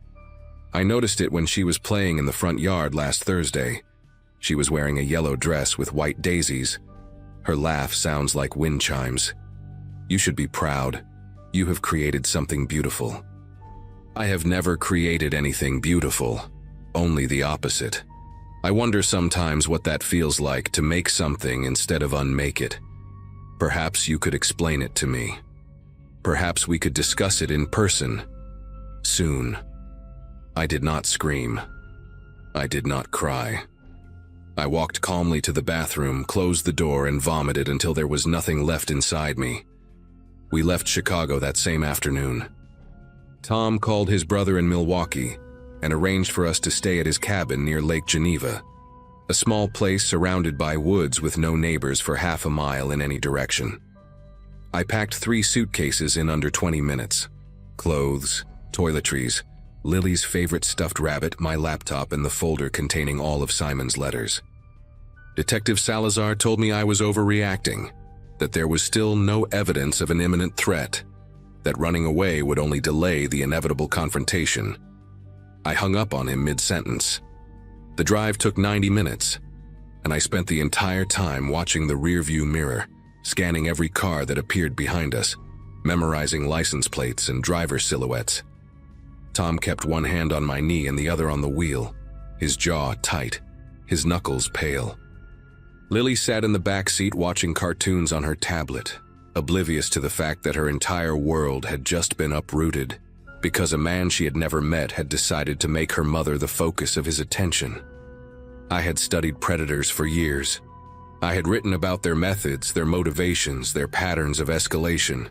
I knew that flight was rarely a permanent solution, that determined stalkers could track their targets across state lines, across countries, across decades. But I also knew that staying in that house, in that kitchen with the curtains I could no longer look at without feeling sick, was no longer an option. The cabin should have felt safe. It was isolated, hidden, accessible only by a single dirt road that wound through dense pine forest. Tom's brother had not used it in years, and we told no one where we were going. Not my editor, not my mother, not even Detective Salazar. For 3 days, we existed in a kind of suspended animation, playing board games with Lily, cooking simple meals, pretending that we were on a spontaneous family vacation, rather than hiding from a man who had memorized the color of my daughter's eyes. On the 4th morning, I woke at sunrise and walked down to the lake to clear my head. The water was still, reflecting the pale orange sky like a mirror. I stood on the wooden dock and breathed deeply, trying to convince myself that we had escaped, that Simon could not possibly know where we were, that the nightmare was finally over. Then I looked down and saw it, a single sheet of white paper tucked beneath a rock at the edge of the dock. The typed message was brief. "The lake is beautiful at dawn. 14 breaths per minute, Miss Callahan. You are calmer here. That is good. Calm people make better decisions. I will be in touch." I did not move for a long time. I just stood there watching the water, understanding for the first time that there was nowhere on earth I could go where he would not find me. I stopped running after that morning, not because I gave up, but because I finally understood that running was part of his game. He wanted me afraid, reactive, predictable. So I did the opposite.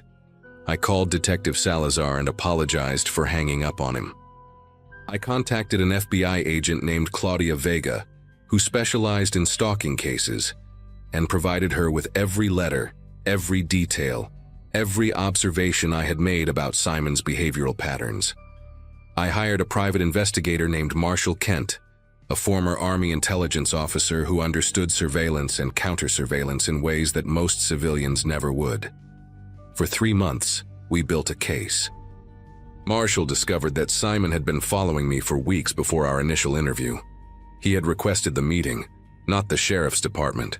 He had manufactured the connection to the accused killer, inserting himself into the investigation specifically to get access to me.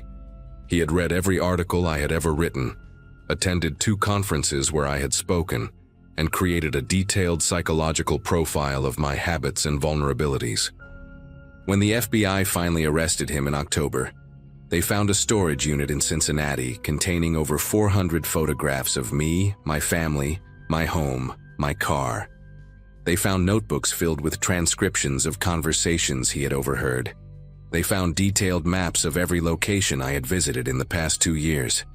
He had been studying me the way I studied criminals, methodically, patiently, obsessively. The difference was that I wrote articles. He was planning something else entirely, something the investigators never fully disclosed to me, but that I understood from the look in Agent Vega's eyes when she told me we had stopped him just in time. Simon Drucker is currently serving 12 years in a federal facility in Pennsylvania for stalking, criminal harassment, and making terroristic threats. He will be eligible for parole in 2026. I know this because I check the status of his case every single month, marking the days on a calendar that I keep hidden in my desk drawer. Tom and I sold the house in Chicago and moved to a different state. I will not say which one. Lily is 14 now, a freshman in high school who plays volleyball and wants to become a veterinarian. She does not remember much about that summer, and I have never told her the full story. I still work as a journalist, Though I no longer write about criminal psychology, I cover education policy now, school funding and curriculum debates, subjects that feel safely distant from the darkness I once found so fascinating. Sometimes late at night I catch myself counting my own breaths, 14 per minute when I am calm, 18 when I am anxious, 22 when I remember the way Simon tilted his head and smiled at me across that conference room table. I spent years learning to read the minds of predators, believing that knowledge would protect me. What I learned instead is that understanding a monster does not make you immune to becoming its prey. It just means you see the teeth more clearly before they close around you.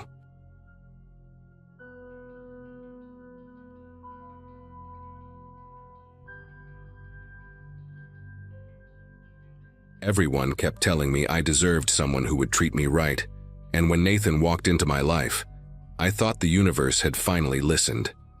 I was 26, working as a paralegal at a mid-sized firm in Austin, and still recovering from a relationship that left me unable to trust my own judgment. We met at a coffee shop near my apartment on a Saturday morning in August of 2017. He was sitting alone with a philosophy book, and when I accidentally bumped his table reaching for napkins, he looked up with this warm, patient smile and apologized, even though it was completely my fault. He offered to buy me a replacement coffee even though I had not spilled mine, asked my name like he genuinely wanted to remember it, and that first conversation stretched into 3 hours without either of us noticing.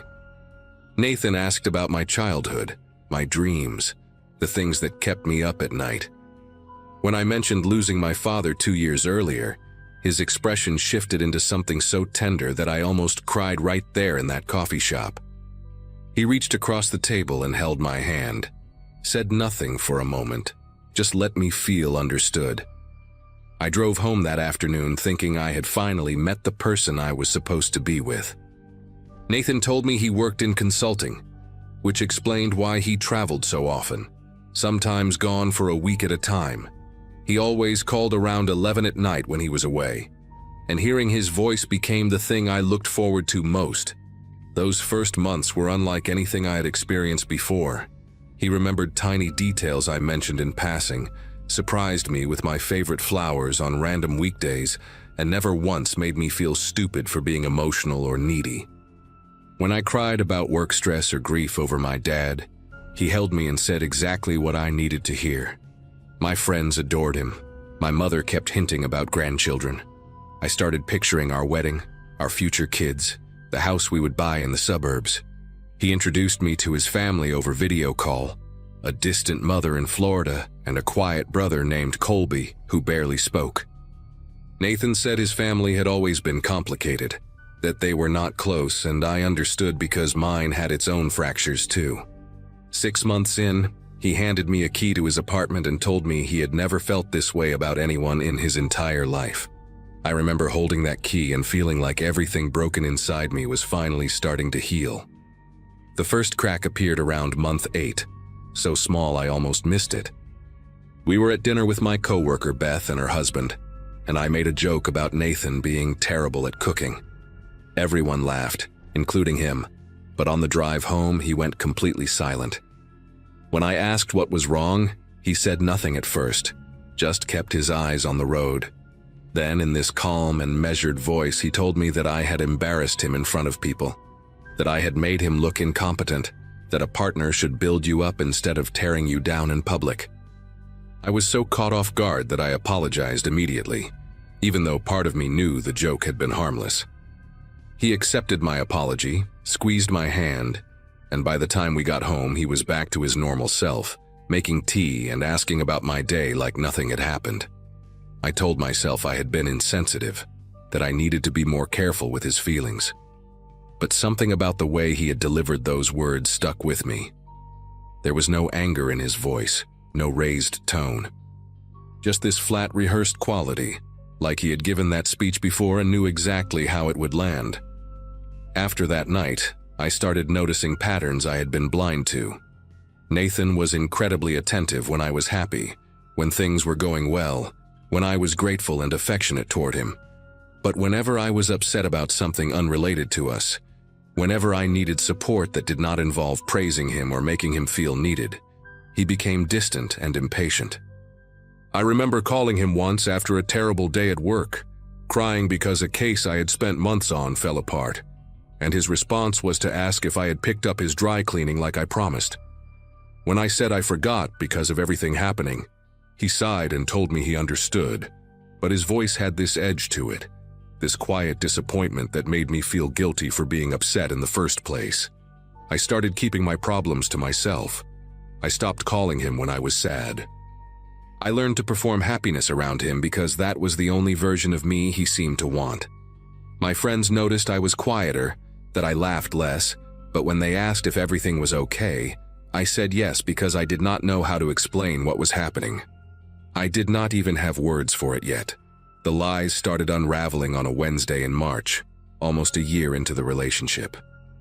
Nathan had left his laptop open on the kitchen counter while he showered, and I walked past it on my way to grab water. I was not snooping, not at first, but the screen was right there, and there was a Facebook message notification from someone named Kristen with a heart emoji next to her name. I stood there for maybe 10 seconds, telling myself not to look, telling myself there had to be an explanation. Then I clicked. The conversation went back months. She called him baby, asked when he was coming to visit again, mentioned missing him in her bed. There were photos I wish I had never seen. My whole body went numb as I scrolled, reading message after message that proved the man I loved had been living a double life. When Nathan came out of the shower and saw me standing there, he did not panic. He did not yell or try to grab the laptop. He just looked at me with this expression of profound sadness, like I was the one who had done something wrong by finding out. He sat me down and explained that Kristen was an ex who could not let go, that she was mentally unstable, that he had been trying to end things gently without pushing her over the edge. He cried. He held my face in his hands and swore on his dead grandmother that I was the only one he loved. I wanted to believe him so badly that I almost did.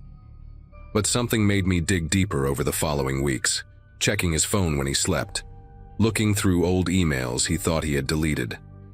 What I found was worse than Kristen. There was another woman named Paige in Dallas who thought she was his girlfriend. A third named Monica in Houston, who had been sending him money for a business investment that did not exist.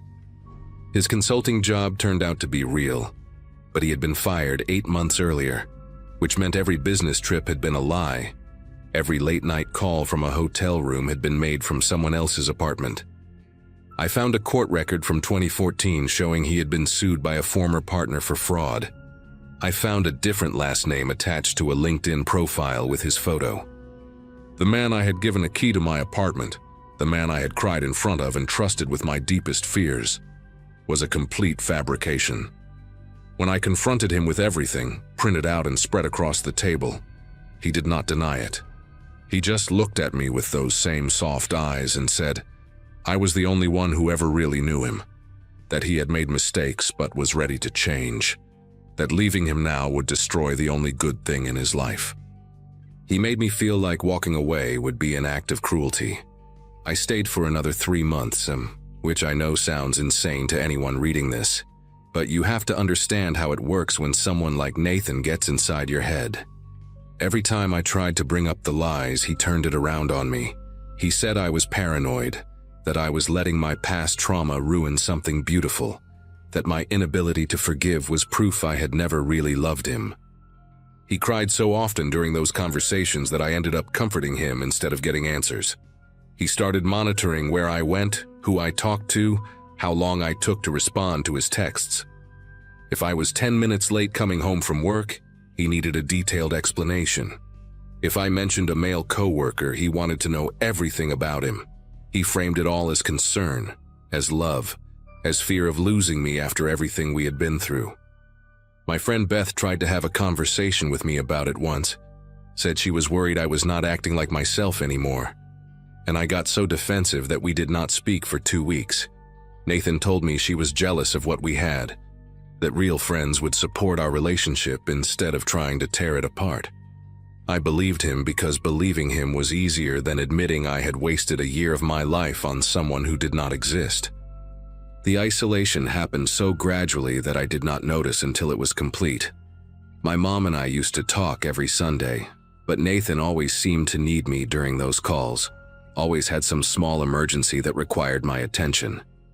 I stopped reaching out to friends because explaining why I could not meet up was exhausting, and Nathan's disappointment when I made plans without him was unbearable. He never told me I could not see people.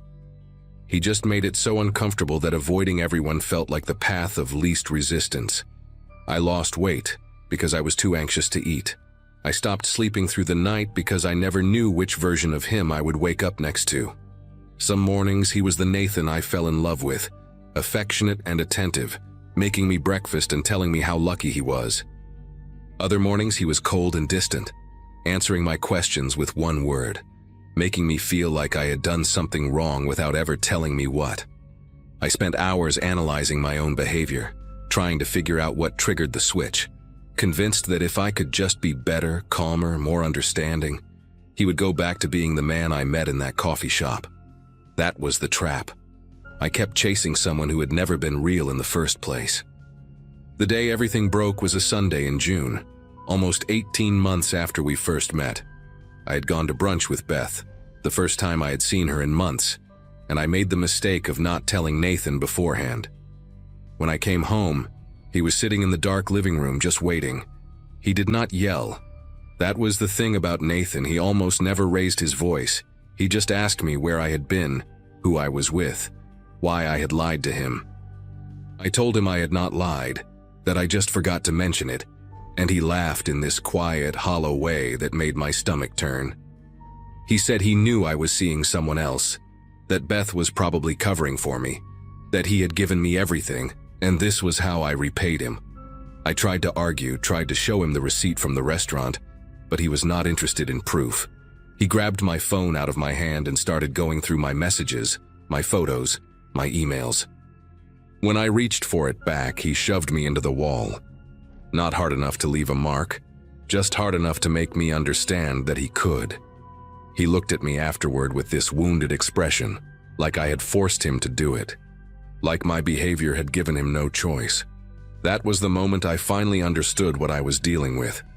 I was not in a relationship, I was in a cage, and the door had been locked for longer than I realized. I started planning my exit in secret, which felt insane because I kept telling myself I was overreacting. Normal people do not have to plan escapes from their boyfriends. Normal people do not hide cash in tampon boxes or memorize the location of the nearest police station. But some instinct I did not fully trust was screaming at me to be careful, to not let him know I was leaving until I was already gone. I reached out to Beth and told her everything, every lie, every manipulation, the shove against the wall. She did not judge me. She just asked what I needed and started helping me make a plan. I was going to wait until Nathan left for one of his trips, pack what I could fit in my car, and drive to my mom's place 4 hours away. I changed my bank passwords, started forwarding important mail to Beth's address, even looked up how to get a restraining order in Texas. For 2 weeks I played the perfect girlfriend, agreeable and affectionate, never giving him a reason to suspect. It was the hardest performance of my life, kissing him goodnight while knowing he had shoved me into a wall and felt nothing. But I kept reminding myself that it was almost over, that I just had to hold on a little longer. Nathan left on a Tuesday morning for what he said was a 4-day trip to Phoenix. I watched him pack his suitcase, kissed him goodbye at the door, told him I loved him. The second his car turned the corner, I started moving. I had boxes hidden in the closet behind winter clothes, and I filled them as fast as I could, taking only what mattered.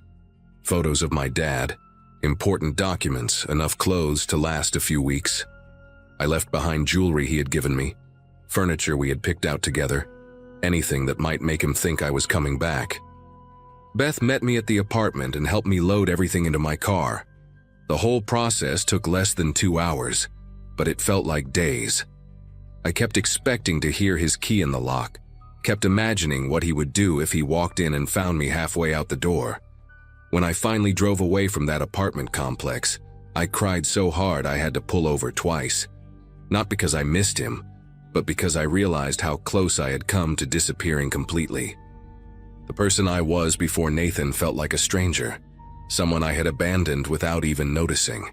I left my key on the kitchen counter next to a note that said only 2 words. I am done. No explanation, no apology, nothing he could use against me later. The drive to my mom's house was the longest 4 hours of my life, and for weeks afterward I kept waiting for the other shoe to drop. Nathan called 47 times in the first 3 days. He left voicemails that cycled through every emotion, begging and crying, and then cold and threatening, and then sweet again, promising he would change if I just gave him one more chance. I blocked his number, and he created new ones. I blocked those too. He emailed my work account, messaged my friends on social media, even sent flowers to my mom's house with a card that said he would always love me. My mom called the police, but they said there was nothing they could do unless he showed up in person or made explicit threats. For months I jumped every time I heard a car door slam, checked every parking lot for his black Camry, avoided going anywhere alone after dark. Then, just as suddenly as it started, it stopped. The calls, the messages, the flowers, everything went quiet. I never heard from Nathan again.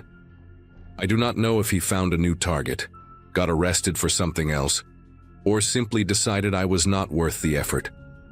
Sometimes I search his name online just to see if anything comes up, and I always find nothing.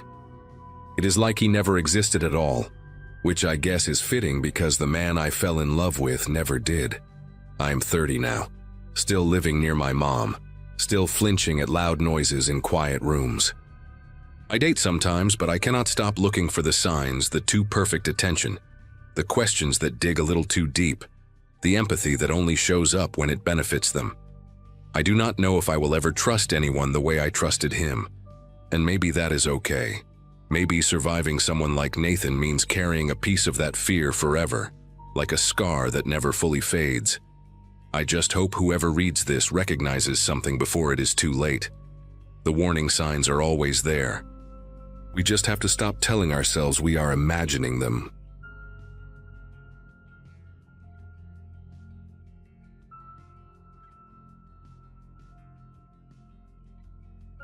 Neighbors never checked on me, and I preferred it that way.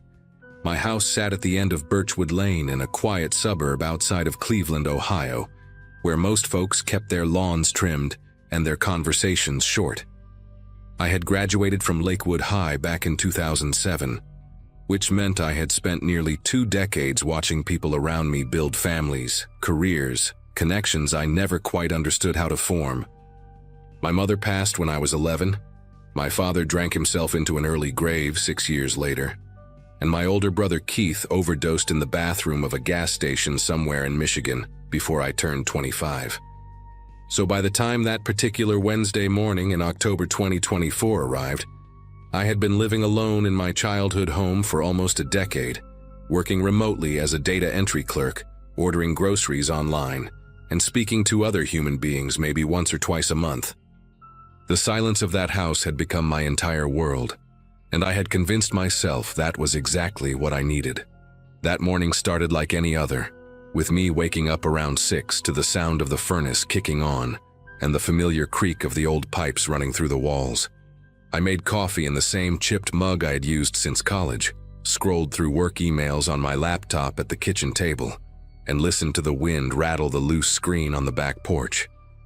The sky outside was that flat gray color Ohio gets in late autumn, the kind that makes everything feel muted and heavy. I remember thinking the house felt colder than usual, even with the heat running. There was a draft coming from somewhere I could not identify, and when I walked through the living room, I noticed the basement door was slightly ajar. I always kept that door closed. My father used to say the basement held bad memories, and even after all those years, I never liked going down there. I pushed the door shut, heard the latch click, and told myself the old frame must have warped again with the temperature change. It was a simple explanation, the kind of thing that happens in old houses all the time. Around 9, I went back downstairs to refill my coffee and found the basement door open again. Not just ajar this time, but wide open, the darkness beyond it spilling into the hallway like something alive. I stood there staring at it for a long moment, my mug halfway to my lips, trying to process what I was seeing. The latch was old, but it worked fine. I had heard it click into place just a few hours earlier. There was no wind inside the house strong enough to push a door open, no logical reason for it to have moved on its own. I set my coffee down on the counter and walked toward the doorway, close enough to feel the cold air rising from below. The basement smelled the way it always did, like damp concrete and old cardboard boxes and something faintly chemical that I had never been able to identify. I reached for the light switch on the wall, flipped it, and watched the single bare bulb at the bottom of the stairs flicker to life. Nothing moved down there. Nothing made a sound. But I could not shake the feeling that something had just been standing at the bottom of those steps, waiting in the dark. I did not go down to check. Instead, I closed the door again, locked the deadbolt this time, and went back to work at my kitchen table. My hands were steady, but my mind was not. I kept glancing toward the hallway, kept listening for the sound of that latch clicking open, kept imagining footsteps on the concrete floor beneath me. The thing about living alone for so long is that you develop a relationship with silence. You learn its textures, its rhythms, the difference between the quiet of an empty house and the quiet of a house that is holding its breath. That morning, the silence had changed. It had weight to it, a thickness that pressed against my eardrums and made the normal sounds of the house seem muffled and far away. I tried to focus on my spreadsheets, on the endless columns of numbers that paid my bills and filled my hours, but I kept making mistakes, transposing digits, skipping rows, losing my place in the data. By noon, I had accomplished almost nothing, and my neck was stiff from tension I had not realized I was carrying. I decided to make lunch just to give myself something normal to do. I was standing at the stove heating up a can of soup when I heard a voice from the living room. It was faint, barely above a whisper, but I heard it clearly enough to make out the words. Someone said my name. Not my full name, but the nickname my mother used to call me when I was a child, the one nobody else in the world had ever used. Tommy Bird. She called me that because I used to wake up early and sit by the window watching the sparrows in the backyard, and she said I chirped just like them when I got excited about something. I had not heard that name spoken out loud in over 20 years. I turned off the burner and stood completely still, the can of soup forgotten, listening so hard my ears started to ring. The house was silent again. No footsteps, no breathing, no rustle of movement. Just that heavy, waiting quiet that had settled over everything since morning. I told myself I had imagined it. I told myself the isolation was getting to me, that I needed to go outside, talk to another human being, do something to break the pattern of my days. But deep down, in the part of my brain that still remembered what my mother's voice sounded like, I knew what I had heard. I found him in my mother's old bedroom. I had kept that room closed since she died, the door locked, everything inside exactly as she left it. Her reading glasses on the nightstand, her slippers by the bed. The framed photograph of Keith and me as children, taken at Cedar Point the summer before everything started to fall apart. I never went in there, never opened that door, because doing so would mean accepting that she was really gone. But that afternoon, I walked down the hallway and saw the door standing wide open, light from the window spilling out into the corridor, and there was a man sitting on her bed. He was wearing my father's old flannel shirt, the red and black one with the torn pocket that I had thrown away years ago. His back was to me, and his shoulders were hunched forward in that familiar way my father used to sit when he was drinking, curled in on himself like he was trying to disappear. I stood in the doorway, unable to move, unable to speak, watching this stranger who had somehow gotten into my house and dressed himself in my dead father's clothes. When he turned to look at me, his face was wrong. The features were close enough to make my chest tight, but the eyes were too far apart, and the nose was crooked in a way my father's had never been. He smiled at me with my father's mouth and said my name in my father's voice, and something inside me snapped clean in half. I do not remember going to the garage. I do not remember picking up the crowbar that I kept next to the toolbox, the heavy iron one with the curved end that my father used to pry open stuck windows. What I remember is standing over the man on my mother's bed, the crowbar slick in my grip, his face no longer smiling. He had his hands up in front of him, palms out, and he was saying something I could not understand. The words did not make sense. They were not my father's words, not the slurred accusations and bitter disappointments I had grown up hearing. This man was begging. He was crying.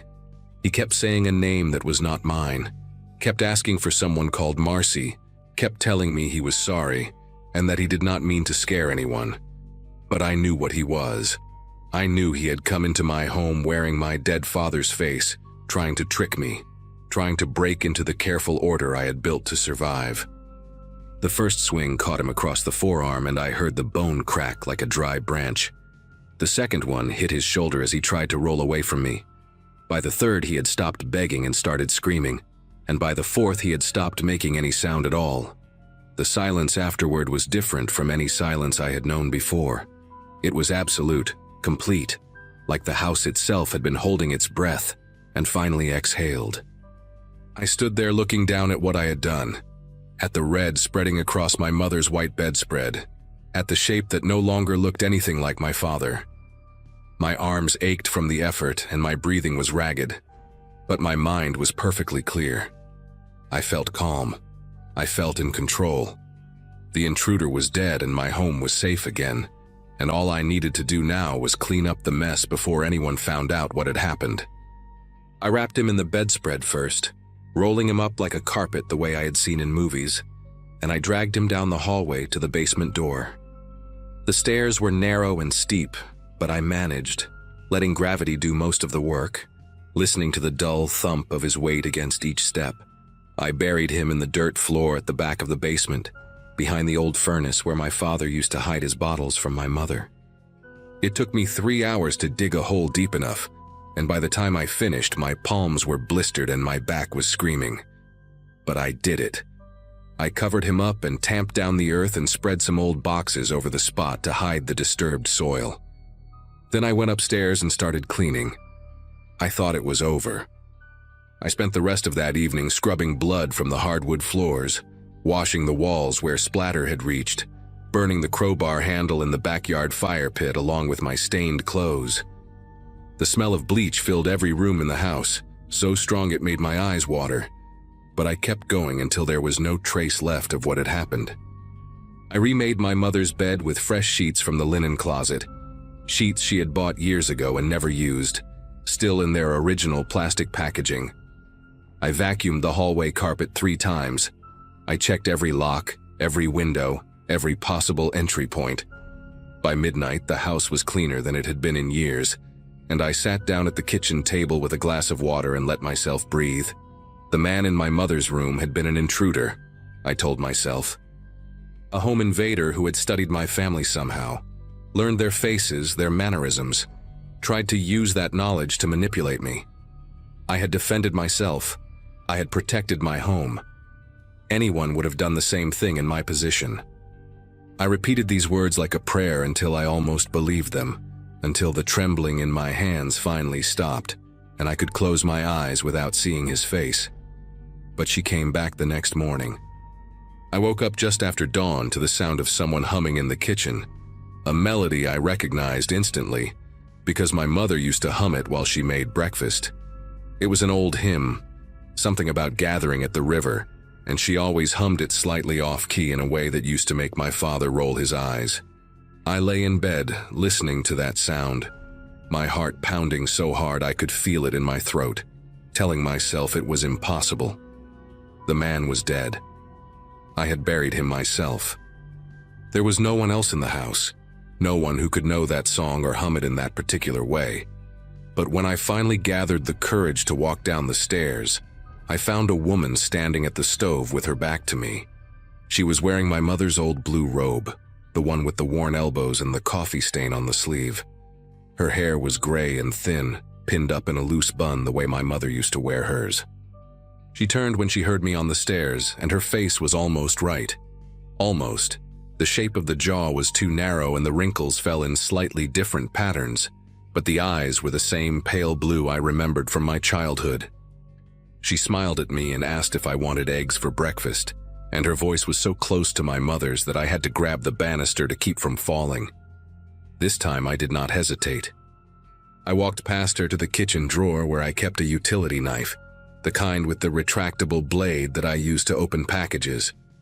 She watched me with that almost familiar face, still smiling, still holding a spatula in one hand like she belonged there. She asked me what was wrong, called me Tommy Bird again, said I looked pale and maybe I should sit down and eat something. The sound of that name in her mouth made something in my chest turn to ice. I told her to stop. I told her I knew what she was, that she and the man from yesterday were part of some sick game, some conspiracy to drive me insane by wearing the faces of my dead family. She looked confused, genuinely confused, and she put down the spatula and took a step toward me with her hands raised like she was approaching a frightened animal. She said her name was Barbara. She said she lived 2 streets over, and she had seen my door open and thought maybe I needed help. She said she was sorry if she scared me, that she only wanted to make sure I was okay. But I could see through the disguise now, see the wrongness underneath the surface, the way her movements were just slightly off from the way my mother used to move. I did not let her finish her sentence. The neighbors called the police because of the smell. It took them almost 2 weeks to notice. 2 weeks during which I barely ate or slept, spending every hour patrolling my house for more intruders, more imposters wearing the faces of people I had loved and lost. I had buried Barbara next to the man in the basement, in the dirt floor that was becoming crowded with my family's false reflections. I stopped going outside. I stopped answering emails. I sat in the dark with every curtain drawn, listening to the house settle around me, waiting for the next one to appear. When the police finally knocked on my door, I opened it calmly and invited them inside. I showed them everything. I explained about the intruders, about the disguises, about the careful psychological warfare being waged against me by forces I did not understand. I showed them the graves in the basement and waited for them to congratulate me on defending my home. Instead, they put me in handcuffs and read me my rights, and one of the officers had to step outside to vomit in my mother's rose bushes. The smell was worse than I had realized. I had gotten used to it, the way you get used to anything when you live with it long enough.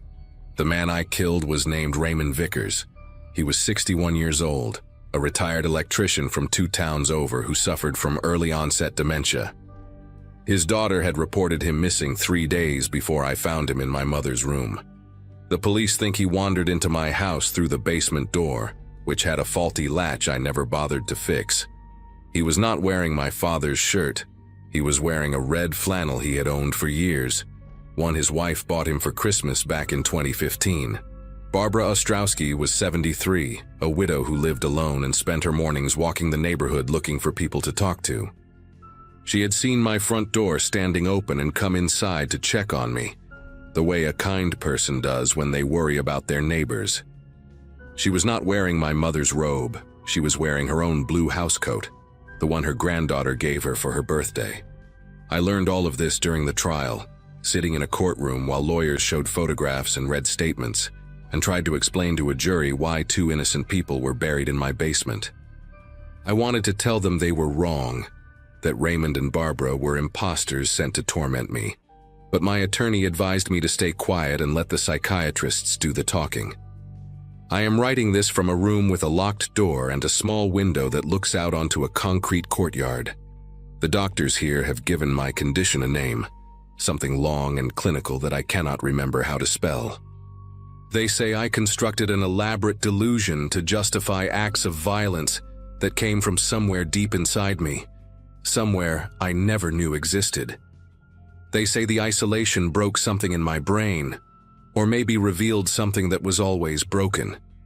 They say I am not evil, just sick, and with the right medication and therapy, I might someday understand what I did. But here is the thing that keeps me awake at night, staring at the ceiling while the pills wear off and the darkness presses in. I know what I saw. I know what I heard. That man smiled at me with my father's mouth. That woman hummed my mother's song. They called me by a name that nobody else in the world has ever used. The doctors tell me my mind created those details, filled in the gaps with memories I desperately wanted to believe. Maybe they are right. Maybe I am exactly what they say I am. But sometimes, in the quiet hours before dawn, I hear footsteps in the hallway outside my door. I hear someone humming an old hymn about gathering at the river, and I wonder if they ever really stopped coming for me, or if they are just waiting for me to be alone again.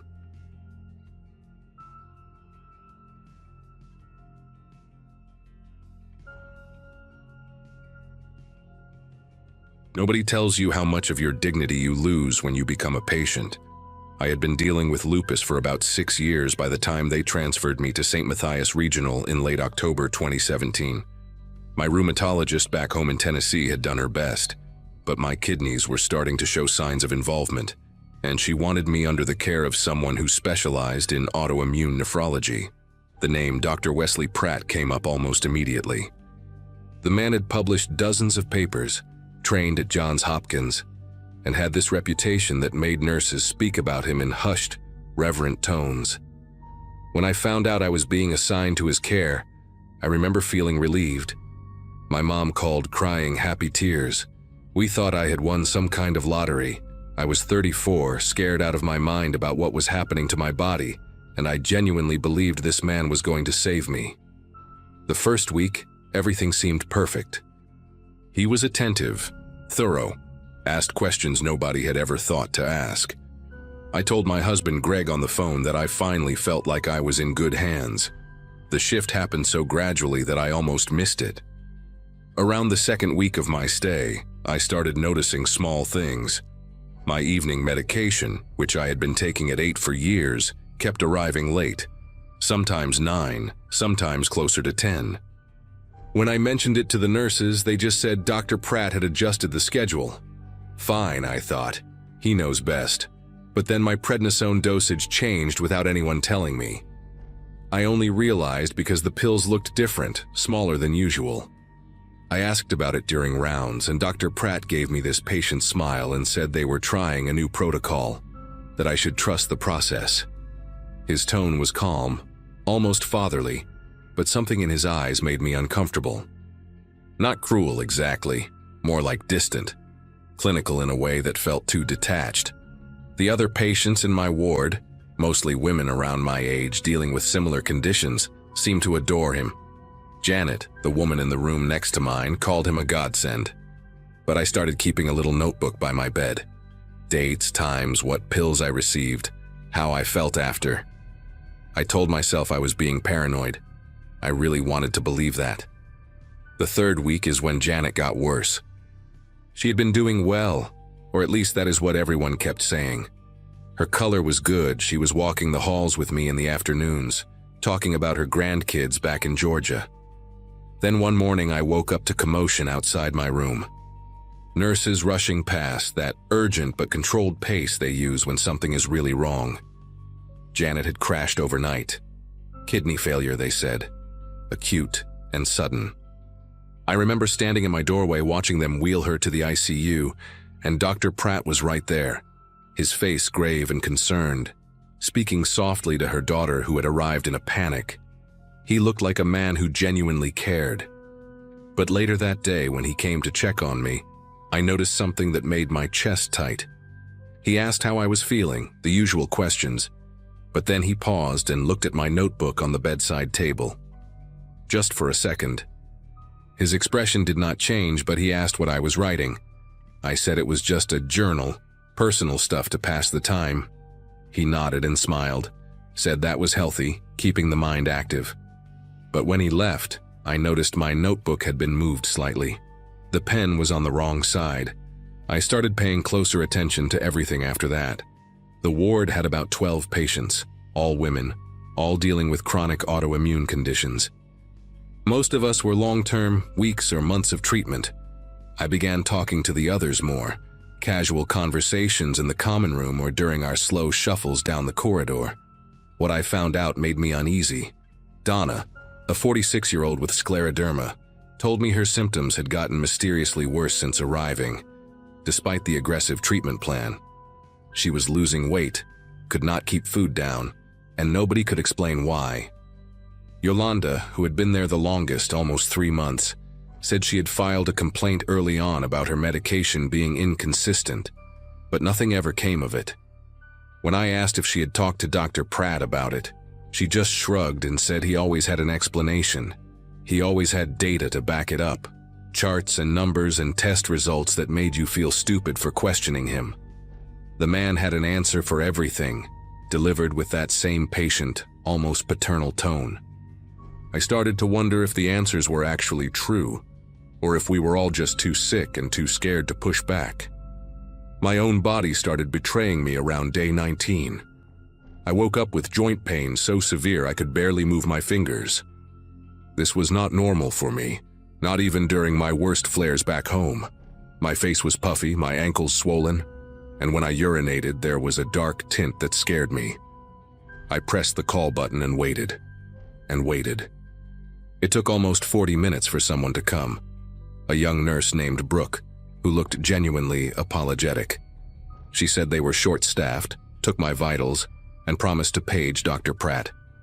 He showed up 2 hours later, unhurried, clipboard in hand. I told him everything, described each symptom in detail, and he listened with that composed expression of his. Then he said it was likely just a reaction to the treatment adjustment, that my body was recalibrating. He used that word, recalibrating, like I was a machine. When I pushed harder, asked to see my lab results from the past week, he tilted his head slightly and said patients reviewing their own charts often led to unnecessary anxiety.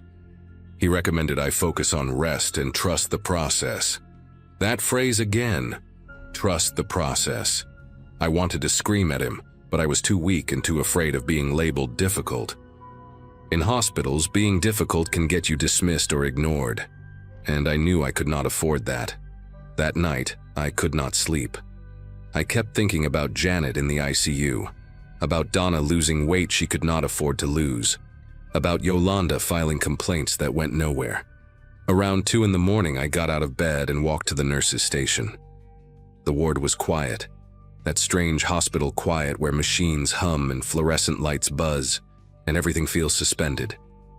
There was only one nurse on duty, an older woman I had not seen before, and she was busy with paperwork. I told her I needed to use the bathroom down the hall, which was technically true, but on my way back I stopped by the small records room near the station. The door was ajar. I do not know what made me do it, maybe desperation or maybe just the feeling that something was deeply wrong and I needed proof. I slipped inside and found the filing cabinets organized by room number. My file was thin, which surprised me, but what I saw inside made everything click into place. The medication logs did not match what I had been receiving. According to my chart, I was on the standard immunosuppressant protocol, but the pills I had been given, the ones I had documented in my notebook with descriptions and timestamps, were different. Smaller doses, different colors. Someone had been altering my treatment while the official records showed everything was normal. I stood there in that dim records room with my heart pounding so loud I was sure someone would hear it. My first instinct was to take the file, to have proof, but I knew that would be noticed immediately. Instead, I pulled out my phone and took pictures of every page. Then, because I could not stop myself, I looked at Janet's file. Hers was thicker, months of documentation, and as I flipped through I saw a pattern that made me feel sick. Her immunosuppressants had been reduced 3 times over the past 8 weeks, each time with a note signed by Dr. Pratt citing patient tolerance concerns. But Janet had never complained about side effects. She told me herself that she felt fine on her medication, that it was finally working after years of struggling. I checked Donna's file next, then Yolanda's. The same pattern. Dosage reductions, medication switches, always with clinical justifications that sounded reasonable on paper, but did not match what the patients themselves reported. I took pictures of everything I could, my fingers clumsy and trembling with fear and adrenaline. I must have been in there for 15 minutes when I heard footsteps in the corridor. Slow, deliberate footsteps. I shoved the files back into the cabinet and pressed myself against the wall behind the door, holding my breath. The footsteps stopped right outside. I could see a shadow through the crack in the door, someone standing there, not moving. Seconds passed that felt like hours. Then the shadow moved on, and I heard a door open and close further down the hall. I waited another 5 minutes before slipping out and making my way back to my room. I did not sleep at all that night. I just lay there staring at the ceiling, going through the photos on my phone over and over, trying to make sense of what I had found. In the morning, during rounds, Dr. Pratt came to see me as usual. He asked how I slept, checked my vitals, made notes on his tablet. Everything normal, everything routine. But right before he left, he paused at the door and turned back to me. He said he noticed I had been up late, that the night nurse mentioned seeing me in the hallway. His voice was casual, friendly even, but his eyes held mine for just a beat too long. He said I should be careful, that wandering around at night was not good for my recovery. Then he smiled, wished me a good day, and left. I understood the message perfectly. He knew. Maybe not exactly what I had seen, but he knew I was looking. And that smile, that calm and professional smile, was a warning. I called Greg that afternoon and told him everything. He wanted to drive up immediately, pull me out of there, but I begged him to wait. If I left against medical advice, my insurance would not cover the treatment I desperately needed, and we were already drowning in medical debt. Instead, I asked him to contact a patient advocate and maybe a lawyer, someone who could look at the photos I had taken and tell us what to do. He agreed, but I could hear the fear in his voice, the helplessness of being 3 hours away, while his wife was trapped in a place that was supposed to heal her. After we hung up, I tried to act normal. I went to the common room, talked to Donna about her daughter's wedding, smiled at the nurses, ate my bland hospital lunch. But I noticed things I'd missed before. The way certain nurses avoided eye contact with Dr. Pratt. The way one of the younger residents, a woman named Shaw, always seemed tense during rounds. Her jaw tight, her responses clipped. I tried to approach her later that day, caught her alone by the vending machines. I asked if I could talk to her privately about my care. She looked at me with something like panic in her eyes and said I should direct all questions to Dr. Pratt. Then she walked away so fast she almost ran. That told me more than any file could. The staff knew. Maybe not all of them. Maybe not the details, but enough of them knew something was wrong and they were too scared or too complicit to speak up. The retaliation started the next morning. A nurse I had never seen before came in at 6 to draw blood, said it was for additional testing ordered by Dr. Pratt. She took 4 vials, which seemed excessive, but what could I say? An hour later, another nurse came with new medication, pills I did not recognize. When I asked what they were, she checked her chart and said it was a new anti-inflammatory, that Dr. Pratt had added it to my regimen. I pretended to take them, tucked them under my tongue and spit them out as soon as she left. I hid them in my pillowcase, planning to have them analyzed later. By noon, I was called for an unscheduled MRI, then an ultrasound, then more blood work. I spent the entire day being shuttled from one test to another, exhausted, dehydrated, my veins bruised from needles. Nobody would tell me what they were looking for. Every time I asked, I got the same answer. Dr. Pratt ordered it.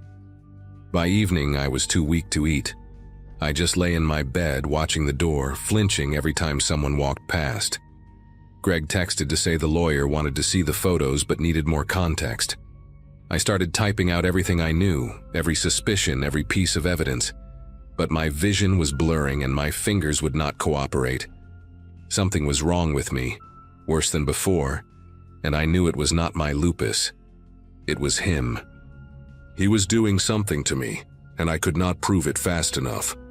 What saved me was Greg ignoring my advice. He drove up that night without telling me, walked into the hospital around 10, and demanded to see me. When I heard his voice in the hallway arguing with a nurse, I started crying. He found me in my room looking like death, his words not mine, and he lost it. He started taking pictures of my bruised arms, the untouched food trays, my swollen face. He called the hospital administrator's emergency line and threatened to contact the state medical board, local news, anyone who would listen. Within an hour, there were people in my room I had never seen before. An administrator, a different doctor, someone from patient relations. Dr. Pratt was notably absent. They ran new tests, real tests this time, and found that my potassium levels were dangerously low, that I was severely dehydrated, that my kidney function had declined significantly since admission. The new doctor, a woman named Schultz who looked horrified as she reviewed my chart, ordered IV fluids and adjusted my medications immediately. She kept asking who had authorized certain tests, certain drugs, and nobody could give her a straight answer. I was transferred to a different hospital 2 days later, and I have never set foot in St. Matthias again. Here is the part that still keeps me awake. Nothing happened to Dr. Wesley Pratt. My lawyer sent the photos and documentation to the medical board, and an investigation was supposedly opened. But months passed with no updates. When I finally got a response, it said the investigation found insufficient evidence of misconduct. The official records, the ones he controlled, showed that my care had been appropriate and within standard protocols. My word against his, my little notebook against his decades of published research and sterling reputation. Janet died 6 weeks after I left, kidney failure listed as the cause. Donna was discharged and passed away at home 3 months later, complications from her condition.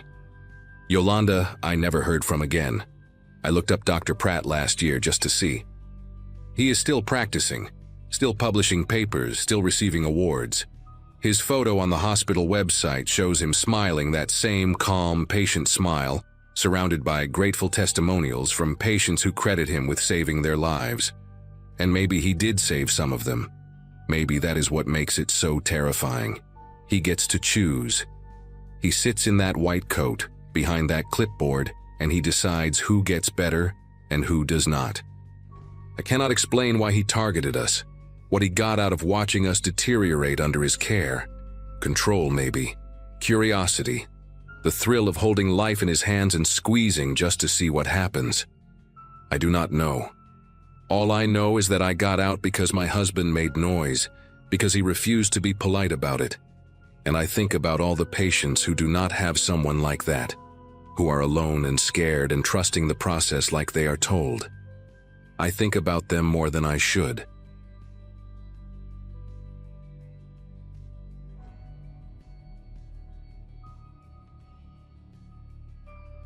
April of 2018 found me celebrating 10 years at Whitmore Financial, a mid-sized accounting firm in Nashville, where I had clawed my way up from entry-level analyst to senior account manager.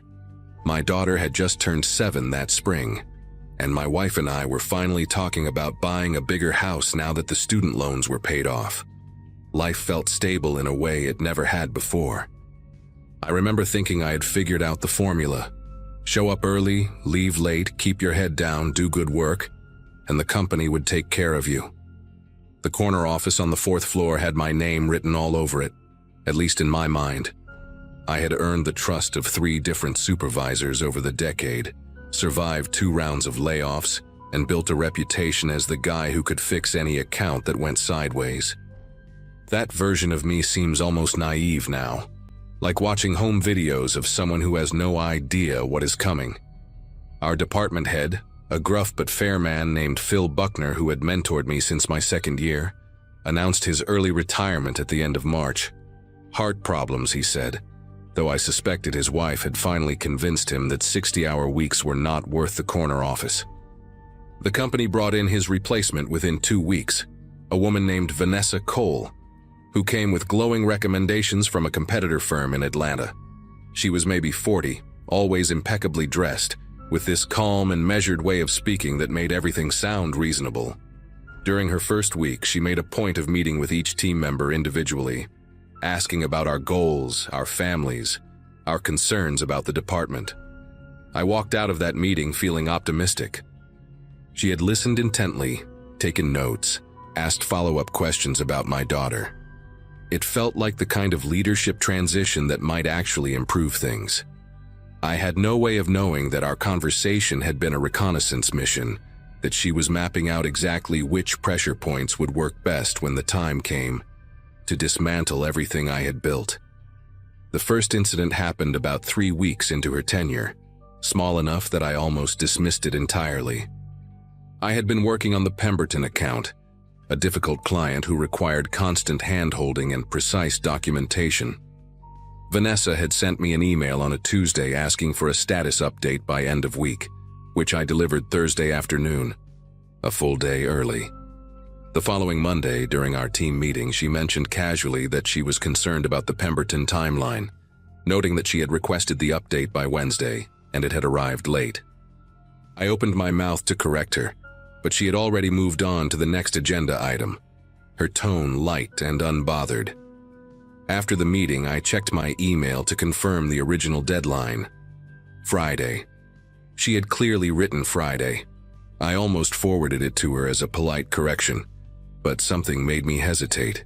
Instead, I took a screenshot and saved it to a folder on my desktop.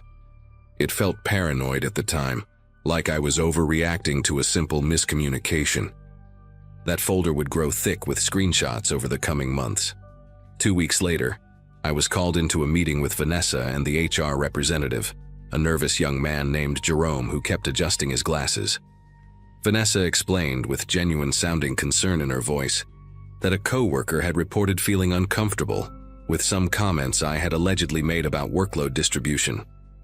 She would not tell me who had complained or what exactly I had said, citing confidentiality, but she wanted me to know that she took these matters seriously and hoped we could move forward with better communication. I sat there stunned, running through every conversation I could remember from the past month. I had made no comments about workload to anyone except my closest work friend, Dale Hoffman, and those had been standard venting sessions in the break room about nothing in particular. When I tried to ask clarifying questions, Vanessa smiled warmly and said she was sure it was just a misunderstanding, that she was not looking to make a big deal of it, that she simply wanted to keep me informed. Jerome nodded along without ever meeting my eyes. I left that meeting feeling like I had been accused of a crime without being told what the crime was, and the worst part was how reasonable Vanessa had made the whole thing sound. I started paying closer attention after that, and once I knew what to look for, the pattern became impossible to ignore. Small things kept happening, each one deniable on its own, but adding up to something deliberate. I would be left off email chains about projects I was leading, then questioned about why I had not contributed to discussions I never knew were happening. Meeting times would shift without anyone notifying me directly, and I would arrive to find my colleagues already mid-conversation, Vanessa offering a sympathetic look and saying she was sure someone had told me. My access to certain shared files was revoked due to what IT called a system glitch, though it took 2 weeks and 3 help desk tickets to restore. One afternoon, I overheard 2 junior analysts whispering near the elevator, and when I approached, they went quiet in a way that made my chest tighten. I asked Dale about it later, and he hesitated before saying that Vanessa had mentioned in a sidebar that I was going through some personal issues and that the team should be patient with me. Personal issues.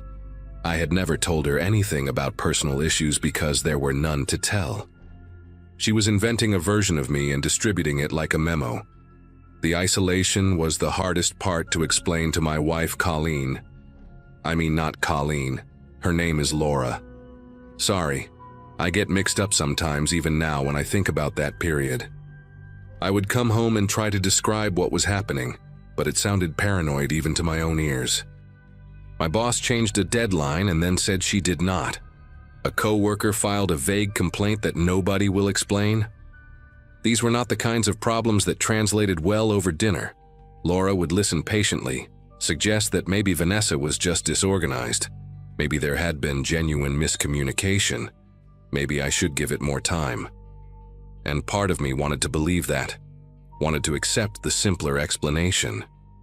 But I could see the doubt creeping into my wife's eyes when I brought it up too often.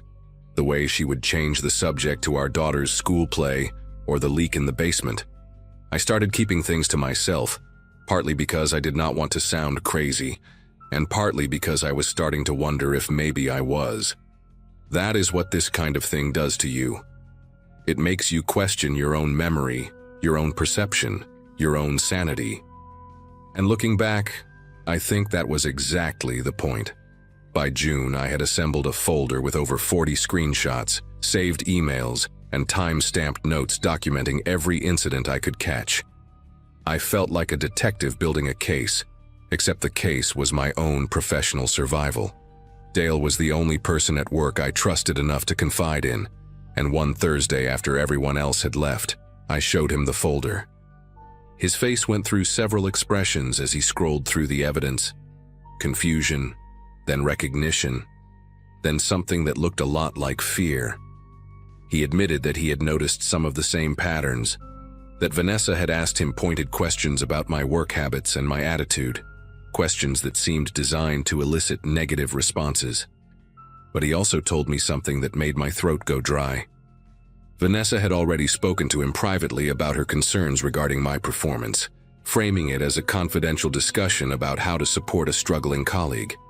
She had painted a picture of someone falling apart, missing deadlines, alienating coworkers, possibly dealing with substance issues. Dale said he had pushed back, told her that did not match the person he knew, but she had just nodded sympathetically and thanked him for his loyalty. The word she used was loyalty, like defending a friend of 10 years was some kind of character flaw. I decided to go to HR directly, bypassing Vanessa entirely. I spent a weekend organizing my documentation into a clear timeline, printing everything out in case digital files could be altered or deleted. Monday morning, I requested a meeting with the head of human resources, a woman named Diane Prescott, who had been with the company almost as long as I had. I sat in her office and laid it all out. The changed deadlines, the phantom complaints, the whispering campaigns, the systematic exclusion. I showed her the emails with timestamps that contradicted Vanessa's claims.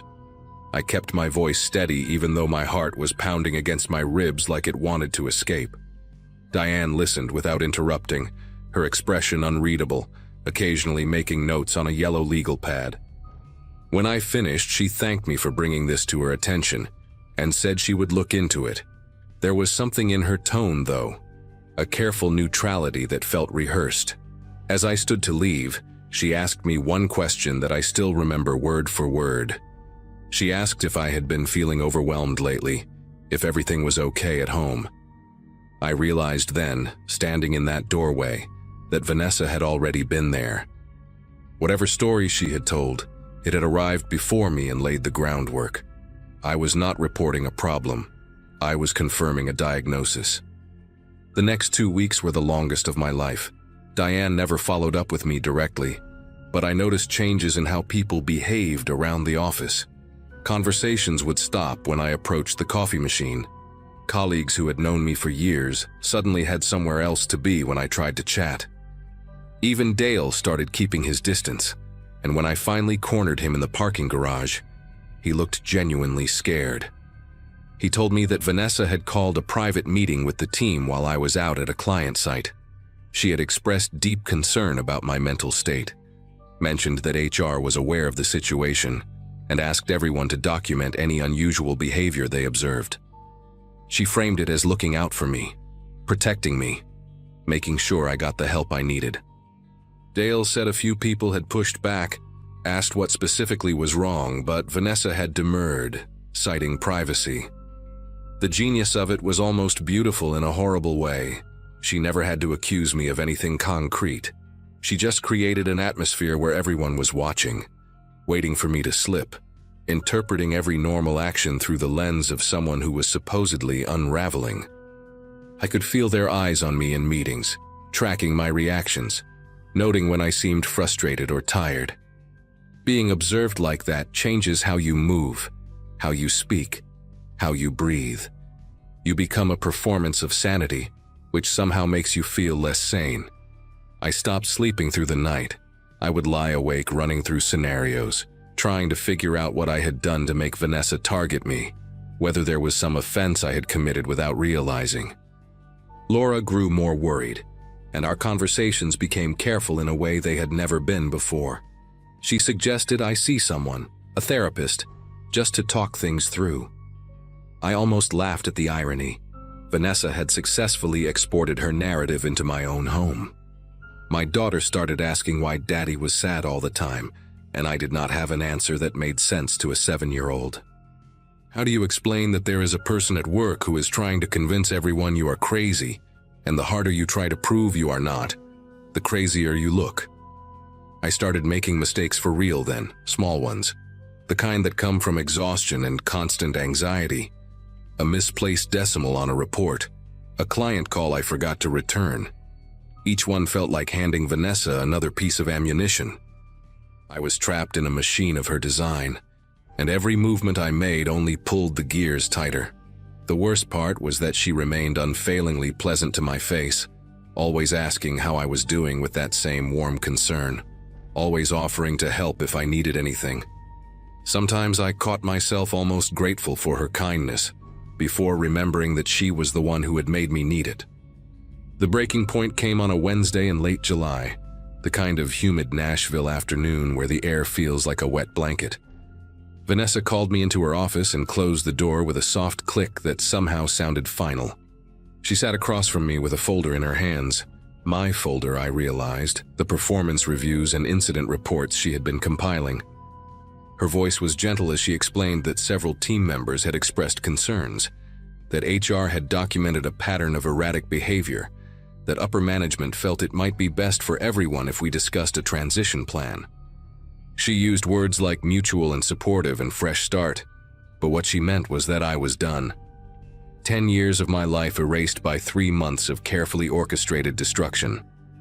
I sat there listening to her dismantle my career with the same pleasant tone she used to ask about my daughter, and something shifted inside me. Maybe it was the absurdity of the moment, or maybe I had simply run out of fear. I asked her directly, looking straight into her eyes, why she had done this to me. Not what had I done wrong, not how could we fix it, but why. She held my gaze for a long moment, and I saw something flicker behind her professional mask.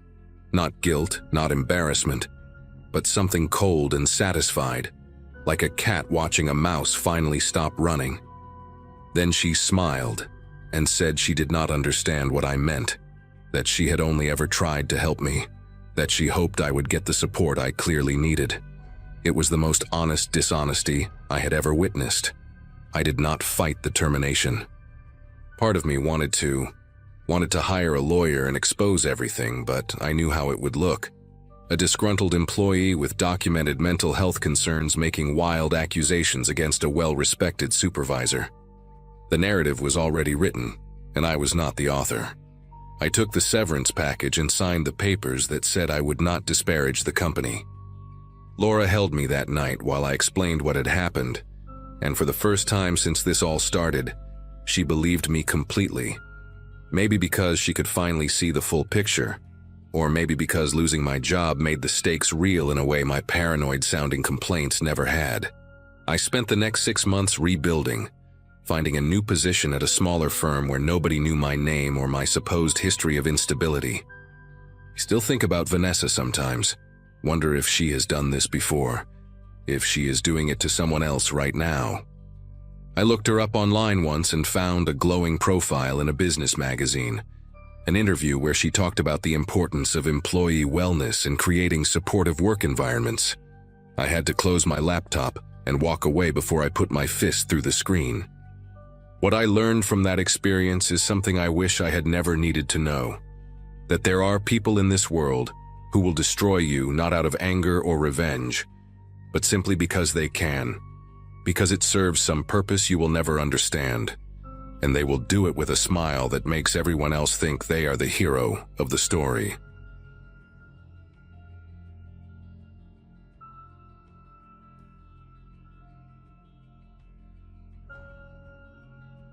That winter, life felt small and repetitive in my town. The kind of place where everyone recognizes your truck before they remember your name. I was working long shifts at a local supply store, saving money and trying to keep my head down after a rough year.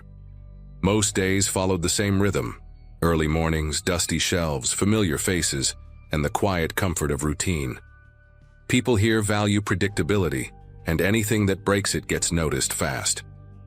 I didn't have many close friends, just co-workers I nodded to and neighbors I waved at from a distance. The town itself felt frozen in time, and I thought that made it safe. Looking back, that sense of safety was mostly an illusion built on habit. There was a guy everyone knew who spent a lot of time at the store next door, a family-owned diner that doubled as the town's social hub. His name was Evan, and he stood out without really trying. He wore the same faded jacket year-round and talked a little too loud, laughing at his own jokes before anyone else could react. He wasn't threatening, just awkward, always hovering near booths where he wasn't invited. Some people were polite, others clearly annoyed, but nobody took him seriously enough to really engage. I'd see him staring at people longer than necessary, like he was trying to memorize how they reacted to him. At the time, it felt uncomfortable but harmless. Just another odd character in a small town. Over time, the complaints started stacking up, mostly whispers at first and then angry conversations behind closed doors. The diner owners finally called the local authorities after Evan refused to leave one afternoon and caused a scene over a seat he thought was his. Word spread fast, as it always does, and soon everyone knew he'd been escorted out and warned not to come back. I remember seeing him outside later that day, pacing near the parking lot, his face red and his jaw clenched. He kept muttering to himself, pointing at the windows as people ate inside. Something about the way he looked at that building made my chest feel tight, like he was nursing a wound nobody else could see. Still, most of us assumed he'd disappear and move on. The day everything happened started like any other, quiet and gray, with the town waking up slowly. I stopped by the diner before work, thinking about nothing more than coffee and breakfast. Conversations were low, plates clinked, and the smell of grease hung in the air. A few regulars joked about how peaceful it felt without Evan around, which earned some nervous laughs. I remember noticing how calm everyone seemed, as if a problem had already been solved just by removing it from sight. None of us realized how much anger had been building outside our routines, waiting for a reason to come back inside. I had just finished eating when the front door swung open harder than usual, the bell above it ringing sharp and uneven. Evan stood there, looking thinner somehow, like the weeks away had stripped something from him. His jacket was gone, replaced by a dark hoodie that didn't quite fit right, sleeves hanging past his wrists. He scanned the room slowly, not like someone searching for a seat, but like someone counting. The chatter faded into an uneasy hush, forks pausing halfway to mouths. I remember the smell of burnt coffee suddenly feeling stronger, almost sour, as if the air itself had changed. No one greeted him and no one told him to leave. He started talking, not shouting at first, but speaking with a strange certainty, naming people like he was reading from a list. He accused them of laughing at him, of looking down on him, of pretending he didn't exist. His voice cracked in places, then steadied again, sharper each time. I noticed his eyes were glassy but focused, locked on faces that had clearly forgotten him already. When someone told him to calm down, he laughed, a quick sound that didn't match the situation. That was when he reached inside his hoodie, and the room seemed to shrink around us. Chairs scraped back, and a few people bolted for the side door. The noise that followed was loud and chaotic, nothing like movies or news clips make it seem. I dropped behind the counter instinctively, my ears ringing as people screamed and ducked. From where I was crouched, I could see Evan's shoes pacing back and forth, steady steps like he was on a schedule. He kept talking between shots, rambling about respect and being pushed aside, about how everyone would remember him now. The sound of breaking glass mixed with cries and the metallic echo of something hitting tile. Time lost its shape, stretching and snapping in ways I still struggle to explain. Eventually, sirens cut through the chaos, growing louder until they drowned everything else out. Evan stopped moving, his voice fading into incoherent muttering before going silent. When officers rushed in, shouting commands, the diner looked unrecognizable, smoke hanging low and chairs overturned like fallen bodies. I stayed on the floor until someone touched my shoulder and told me it was over. Walking outside, the cold air burned my lungs, and the town felt unfamiliar, like a place I'd never truly known.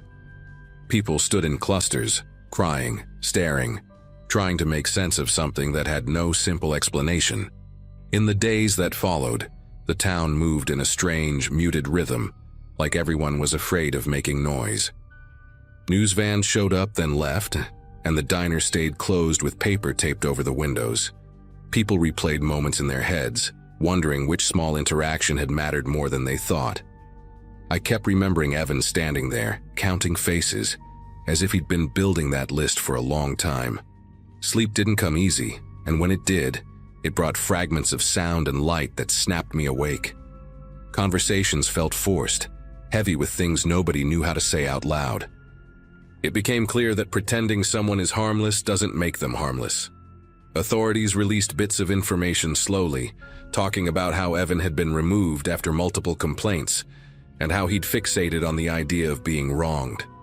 They used words like grievance and isolation, explaining patterns most of us had never wanted to see up close. What hit me hardest was learning how often he'd come back after being banned, standing outside and watching people eat. He had written notes about who sat where and who avoided eye contact. None of that sounded like madness in the way people imagine it, just obsession left alone for too long. The town had treated him like background noise until he made himself impossible to ignore. I went back to the diner weeks later when it reopened. Stepping inside felt heavier than I expected. The layout had changed. New glass, different tables, as if rearranging things could reset what happened there. Some of the regulars never returned, and others sat quietly, eyes down, eating in silence. The owners thanked everyone for coming back, voices tight with emotion, trying to sound normal. Sitting there, I realized how easily routines can hide danger, how comfort can turn into blindness. Evan wasn't born into that moment. It was shaped by years of being dismissed, and none of us noticed the pressure building. What stays with me now isn't just the violence, but the warning signs that were visible in hindsight. The way resentment grew into entitlement, how fixation fed on every perceived slight. I still live here, still work nearby, but I pay attention differently. When someone lingers too long, when anger simmers instead of fading, I don't brush it off anymore. This story doesn't have a clean lesson or a neat explanation, just a reminder of how quickly neglect can turn into tragedy. The town healed enough to function, but it never returned to what it was. Some things, once broken, only settle into a new shape.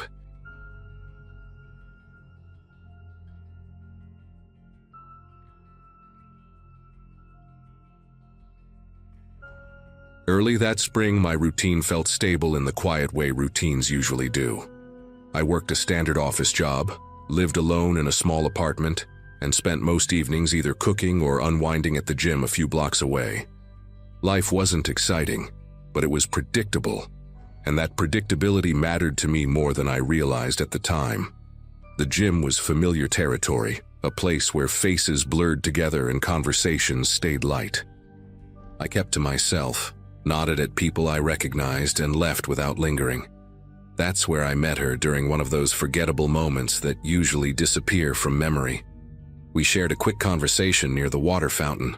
Nothing personal, nothing intense. At least that's how it felt to me in that moment. Her name was Megan, and she had an easy way of talking, the kind that makes silence feel unnecessary. She mentioned the weather, asked if I'd tried the new rowing machines, laughed at something I said that wasn't really a joke. The interaction lasted maybe 3 minutes, then we went our separate ways. I remember thinking she seemed friendly in a generic way, like dozens of people I'd crossed paths with before. There was no exchange of numbers, no plans to meet again, nothing that felt like the beginning of anything. I finished my workout and went home without giving it another thought. That night passed normally, and so did the next morning. Looking back, that's the part that unsettles me most, how ordinary everything still felt. A few days later, small things started to register in my mind. Not alarms, just mild friction against the day. While waiting in line for coffee, I caught the sensation of being observed, not stared at directly, but noticed. On my commute, the same car appeared behind me twice in different parts of town, which I brushed off as coincidence. An anonymous message showed up on my phone with no number attached, referencing a comment I'd made at the gym about hating early mornings. I assumed it was spam, maybe some marketing trick, and deleted it. That night when I got home, my apartment looked exactly as I'd left it. Still, there was a faint sense that something had shifted, like furniture moved an inch to the side. The first time I knew it wasn't nothing happened after work on a Monday evening. My keys weren't where I always dropped them, and my bathroom mirror had been wiped clean, free of the faint streaks I never bothered to fix. Inside my kitchen drawer, a receipt from weeks earlier was placed neatly on top, instead of crumpled underneath utensils. These weren't dramatic changes, just precise ones, deliberate enough to feel intentional. I stood there longer than I meant to, trying to convince myself I was misremembering. My phone buzzed again. Another message with no sender. This one mentioning the song I'd hummed while locking my door that morning. That was when the idea of coincidence finally fell apart. Something had already been paying attention far longer than I had. From that point on, my days began to feel rehearsed by someone else. I'd leave my apartment and notice the hallway light already on, even though it usually flickered and stayed dark. At work, a sticky note appeared on my desk reminding me of a meeting I hadn't told anyone about. The messages kept coming, always vague, always personal, mentioning things I said aloud only when I was alone. They never threatened me outright, which somehow made them worse. Each one read like a quiet acknowledgement, as if the sender wanted me to know I was being followed without ever admitting it. Sleep became shallow, broken by the sense that the night was no longer empty. Public spaces stopped feeling neutral. At the grocery store, I noticed Megan standing 2 aisles away, her cart barely filled, watching the shelves instead of the products. On another evening, she sat near me at the gym, stretching without earbuds, repeating a phrase I'd muttered to myself earlier that day. When our eyes met, she didn't look away quickly or awkwardly. She held my gaze calmly, almost patiently, like she expected recognition. I told myself it was paranoia, that once you notice a face, you see it everywhere. Still, my body reacted before my thoughts could catch up, tightening with every shared space. The realization that she knew my apartment came quietly. A jacket I rarely wore was folded on my couch, positioned carefully instead of tossed over the chair where I left it. The window above my sink was unlocked, even though I always latched it without thinking. I checked the locks twice that night, then a third time, standing there longer than necessary, listening. Another message arrived while I stood in the dark, commenting on the view from my living room and how peaceful it looked at night. There was no anger in the words, no excitement either, just certainty. That was when fear finally settled in, heavy and undeniable. Confrontation felt like the only way to reclaim control, even though every instinct warned against it. I sent a short reply asking her to stop, telling her this wasn't welcome. The response came almost immediately, longer than the others, explaining that she'd been careful, respectful, patient. She wrote about how people overlook meaningful connections when they're afraid, how trust takes time, how she'd made sure I'd notice her eventually. The message ended by saying my reaction proved how deeply connected we already were, because I finally saw her. Reading it, I understood that my discomfort wasn't a misunderstanding. It was part of the plan all along. After that exchange, I stopped responding entirely. I changed my routines in small ways at first, leaving earlier, coming home later, avoiding familiar places. None of it mattered. Notes appeared in my mailbox commenting on the changes, phrased almost playfully as if she admired the effort. One message mentioned how my heartbeat sped up when I realized I was being watched, describing it in a way that suggested she'd been close enough to hear it. That detail broke something in me. It meant she wasn't just observing from a distance. She was close, blending in, timing her presence so precisely that I never noticed until she wanted me to. I decided to confront her in person, not out of bravery, but because the pressure of waiting became unbearable. The gym seemed like neutral ground, public enough to feel safe. When I approached her, she didn't look surprised. She smiled softly and spoke my name as if we'd known each other for years. I told her to leave me alone, that this had gone too far, that what she was doing was terrifying. She listened without interrupting, nodding slightly, like someone receiving feedback. When I finished, she said she understood and thanked me for being honest. Then she added that she'd prepared for this reaction, and that fear was a natural stage in closeness. Hearing that made it clear there was no version of reality where she backed away on her own. That night, I packed a bag and stayed with a coworker I barely knew, not explaining much beyond needing space. Even there, sleep didn't come easily. My phone stayed silent for hours, which somehow felt worse than the messages. Just before dawn, a final text appeared, apologizing for overwhelming me and assuring me she'd give me time. She wrote that stepping back didn't mean letting go, only waiting. I changed my number the next day, filed a report, and eventually moved.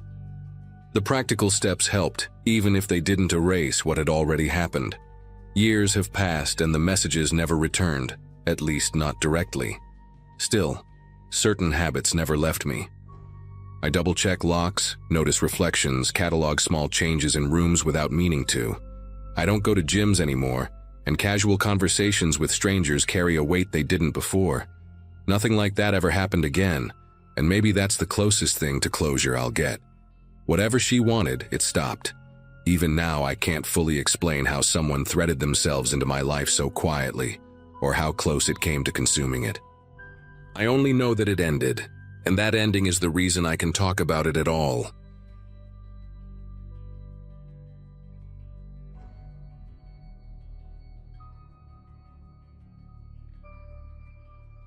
That evening unfolded during a stretch of my life when routines mattered more than excitement.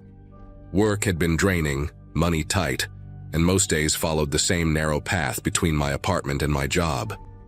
I relied on public transportation because it was cheaper and predictable, even when it meant standing under bad weather. The rain that night came down in a steady, soaking curtain, heavy enough to blur streetlights and flatten sound. I remember thinking how empty the stop felt, like the city had decided to pause. My phone battery was low, my jacket thinner than I'd planned for, and I was already tired before anything unusual happened. All I wanted was to get home, dry off, and shut the day down quietly. Waiting there, counting the minutes between updates, I noticed him because he didn't seem bothered by the rain at all. He stood a little apart, hands folded neatly, clothes plain but clean, posture relaxed in a way that felt intentional. When he spoke, it was only to comment on the delay, his voice calm and measured, not pushing for attention. He offered me space under the small shelter without stepping closer than necessary. It felt polite in a rare way, the kind of courtesy people talk about but don't practice much anymore. I answered briefly, appreciating the normalcy of small talk in a moment that otherwise felt stalled and uncomfortable. As the wait dragged on, the rain thinning but not stopping, the conversation stretched with it. He asked where I was headed, framed casually, like anyone killing time would. When I gave a vague answer, he adjusted, asking if I lived alone or with roommates, as if he were just comparing commutes. Each question arrived wrapped in kindness, softened by a gentle tone and patient pauses. I didn't feel pressured, which is probably why I kept responding. The stop grew quieter as a couple people gave up and left, their footsteps fading into the wet street. With fewer witnesses, his attention felt more focused, less scattered by the surroundings. The shift was subtle enough that I only recognized it later, replaying the moment in my head. His questions started stacking instead of drifting, building a clearer picture of me than I'd intended to give. He noticed details I hadn't offered, like the hesitation before my answers, or how often I checked the road for headlights. The rain muffled everything, leaving his voice oddly clear in the empty space. That was when I realized his politeness wasn't meant to comfort me. It was structured, deliberate, like someone taking measurements without pulling out a ruler. And standing there soaked and alone, I understood I wasn't part of a conversation anymore. I was part of an evaluation.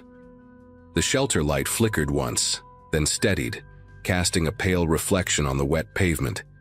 He adjusted his stance so he was closer to the timetable sign, not blocking my exit, but positioned where he could see both ends of the street. When another delay alert chimed, he reacted before I did, explaining it in detail I hadn't asked for. His calm didn't match the situation anymore. I became aware of how quiet everything had grown, the rain now a soft hiss instead of a roar. He asked if anyone was expecting me, phrasing it like concern. I laughed it off, but the sound came out thinner than I meant it to. The stop felt less like a public place and more like a room we were trapped inside together. He offered small favors that seemed thoughtful on the surface, holding his umbrella a little wider when the wind shifted. Pointing out a shortcut he claimed locals used when transit failed. Each gesture carried an expectation of trust, like a series of tiny contracts I hadn't agreed to but was being held to anyway. I noticed how his eyes tracked movement down the street, then returned to me, steady and patient. He never rushed, never raised his voice, never did anything that could be called openly threatening. That restraint made it harder to justify the alarm building in my chest. I told myself I was overreacting, that this was just an awkward conversation stretched too long by bad weather. The moment that broke the illusion came without drama. He repeated my destination back to me, correcting a detail I hadn't realized I'd shared. Then he mentioned how empty my route usually got after dark, as if it were common knowledge. His words landed carefully, spaced out, giving me time to absorb them. I could hear the water dripping from the shelter roof, slow and rhythmic, marking time. I realized he had been charting my answers the way someone studies a map. Not to get somewhere, but to decide when to act. I stepped back, pretending to check my phone, creating distance without making it obvious. When headlights finally appeared in the distance, relief hit so fast it almost hurt. The bus pulled in with a hiss of air and spray of water, bright and loud enough to shatter the quiet he'd built.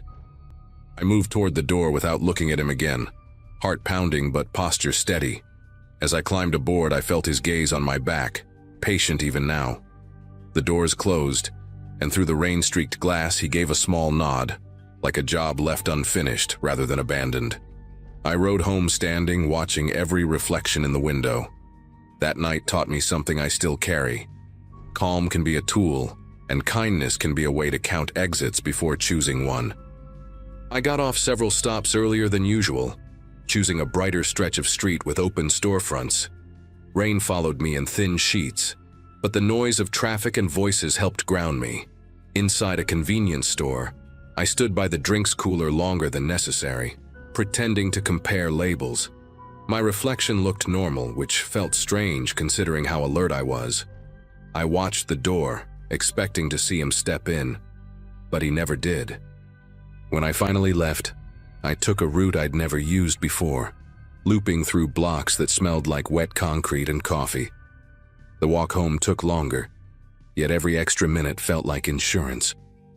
I locked my door and listened to the building settle, counting breaths until the tension eased.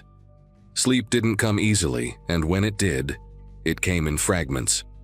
I kept replaying the cadence of his questions, how each one slid neatly into the next. None of it sounded alarming on its own, which bothered me more than anything obvious would have. By morning, the rain had cleared, leaving the streets rinsed and ordinary. I told myself to let it go, to treat it as a close call that ended cleanly. Still, I changed my routine that day, leaving earlier and taking a different stop. Familiar places felt newly exposed, like they'd lost a layer of cover. Later that week, I mentioned the encounter to a coworker during lunch. Saying it out loud stripped away the doubt I'd been carrying. She pointed out details I hadn't emphasized, like how he'd tracked who came and went, and how his help always nudged me toward dependence. I filed a non-emergency report, not expecting anything to come of it, just wanting the record to exist. The officer listened without interrupting, nodding at the right moments. He said the description fit a pattern they'd seen before, which was both validating and unsettling. Walking out of that station, I felt lighter, as if naming it had taken some of its weight away. Nothing like that has happened since, and I hope it never does. I still use public transportation, still stand in the rain when delays stack up, still exchange small talk with strangers. What changed is the way I measure calm. Politeness no longer equals safety, and patience doesn't always mean kindness. I pay attention to how questions line up and what they're trying to collect. That night ended without harm, but it left me sharper, less willing to fill silence for someone else's benefit. If this helps even one person recognize the difference sooner, then writing it here feels worth it.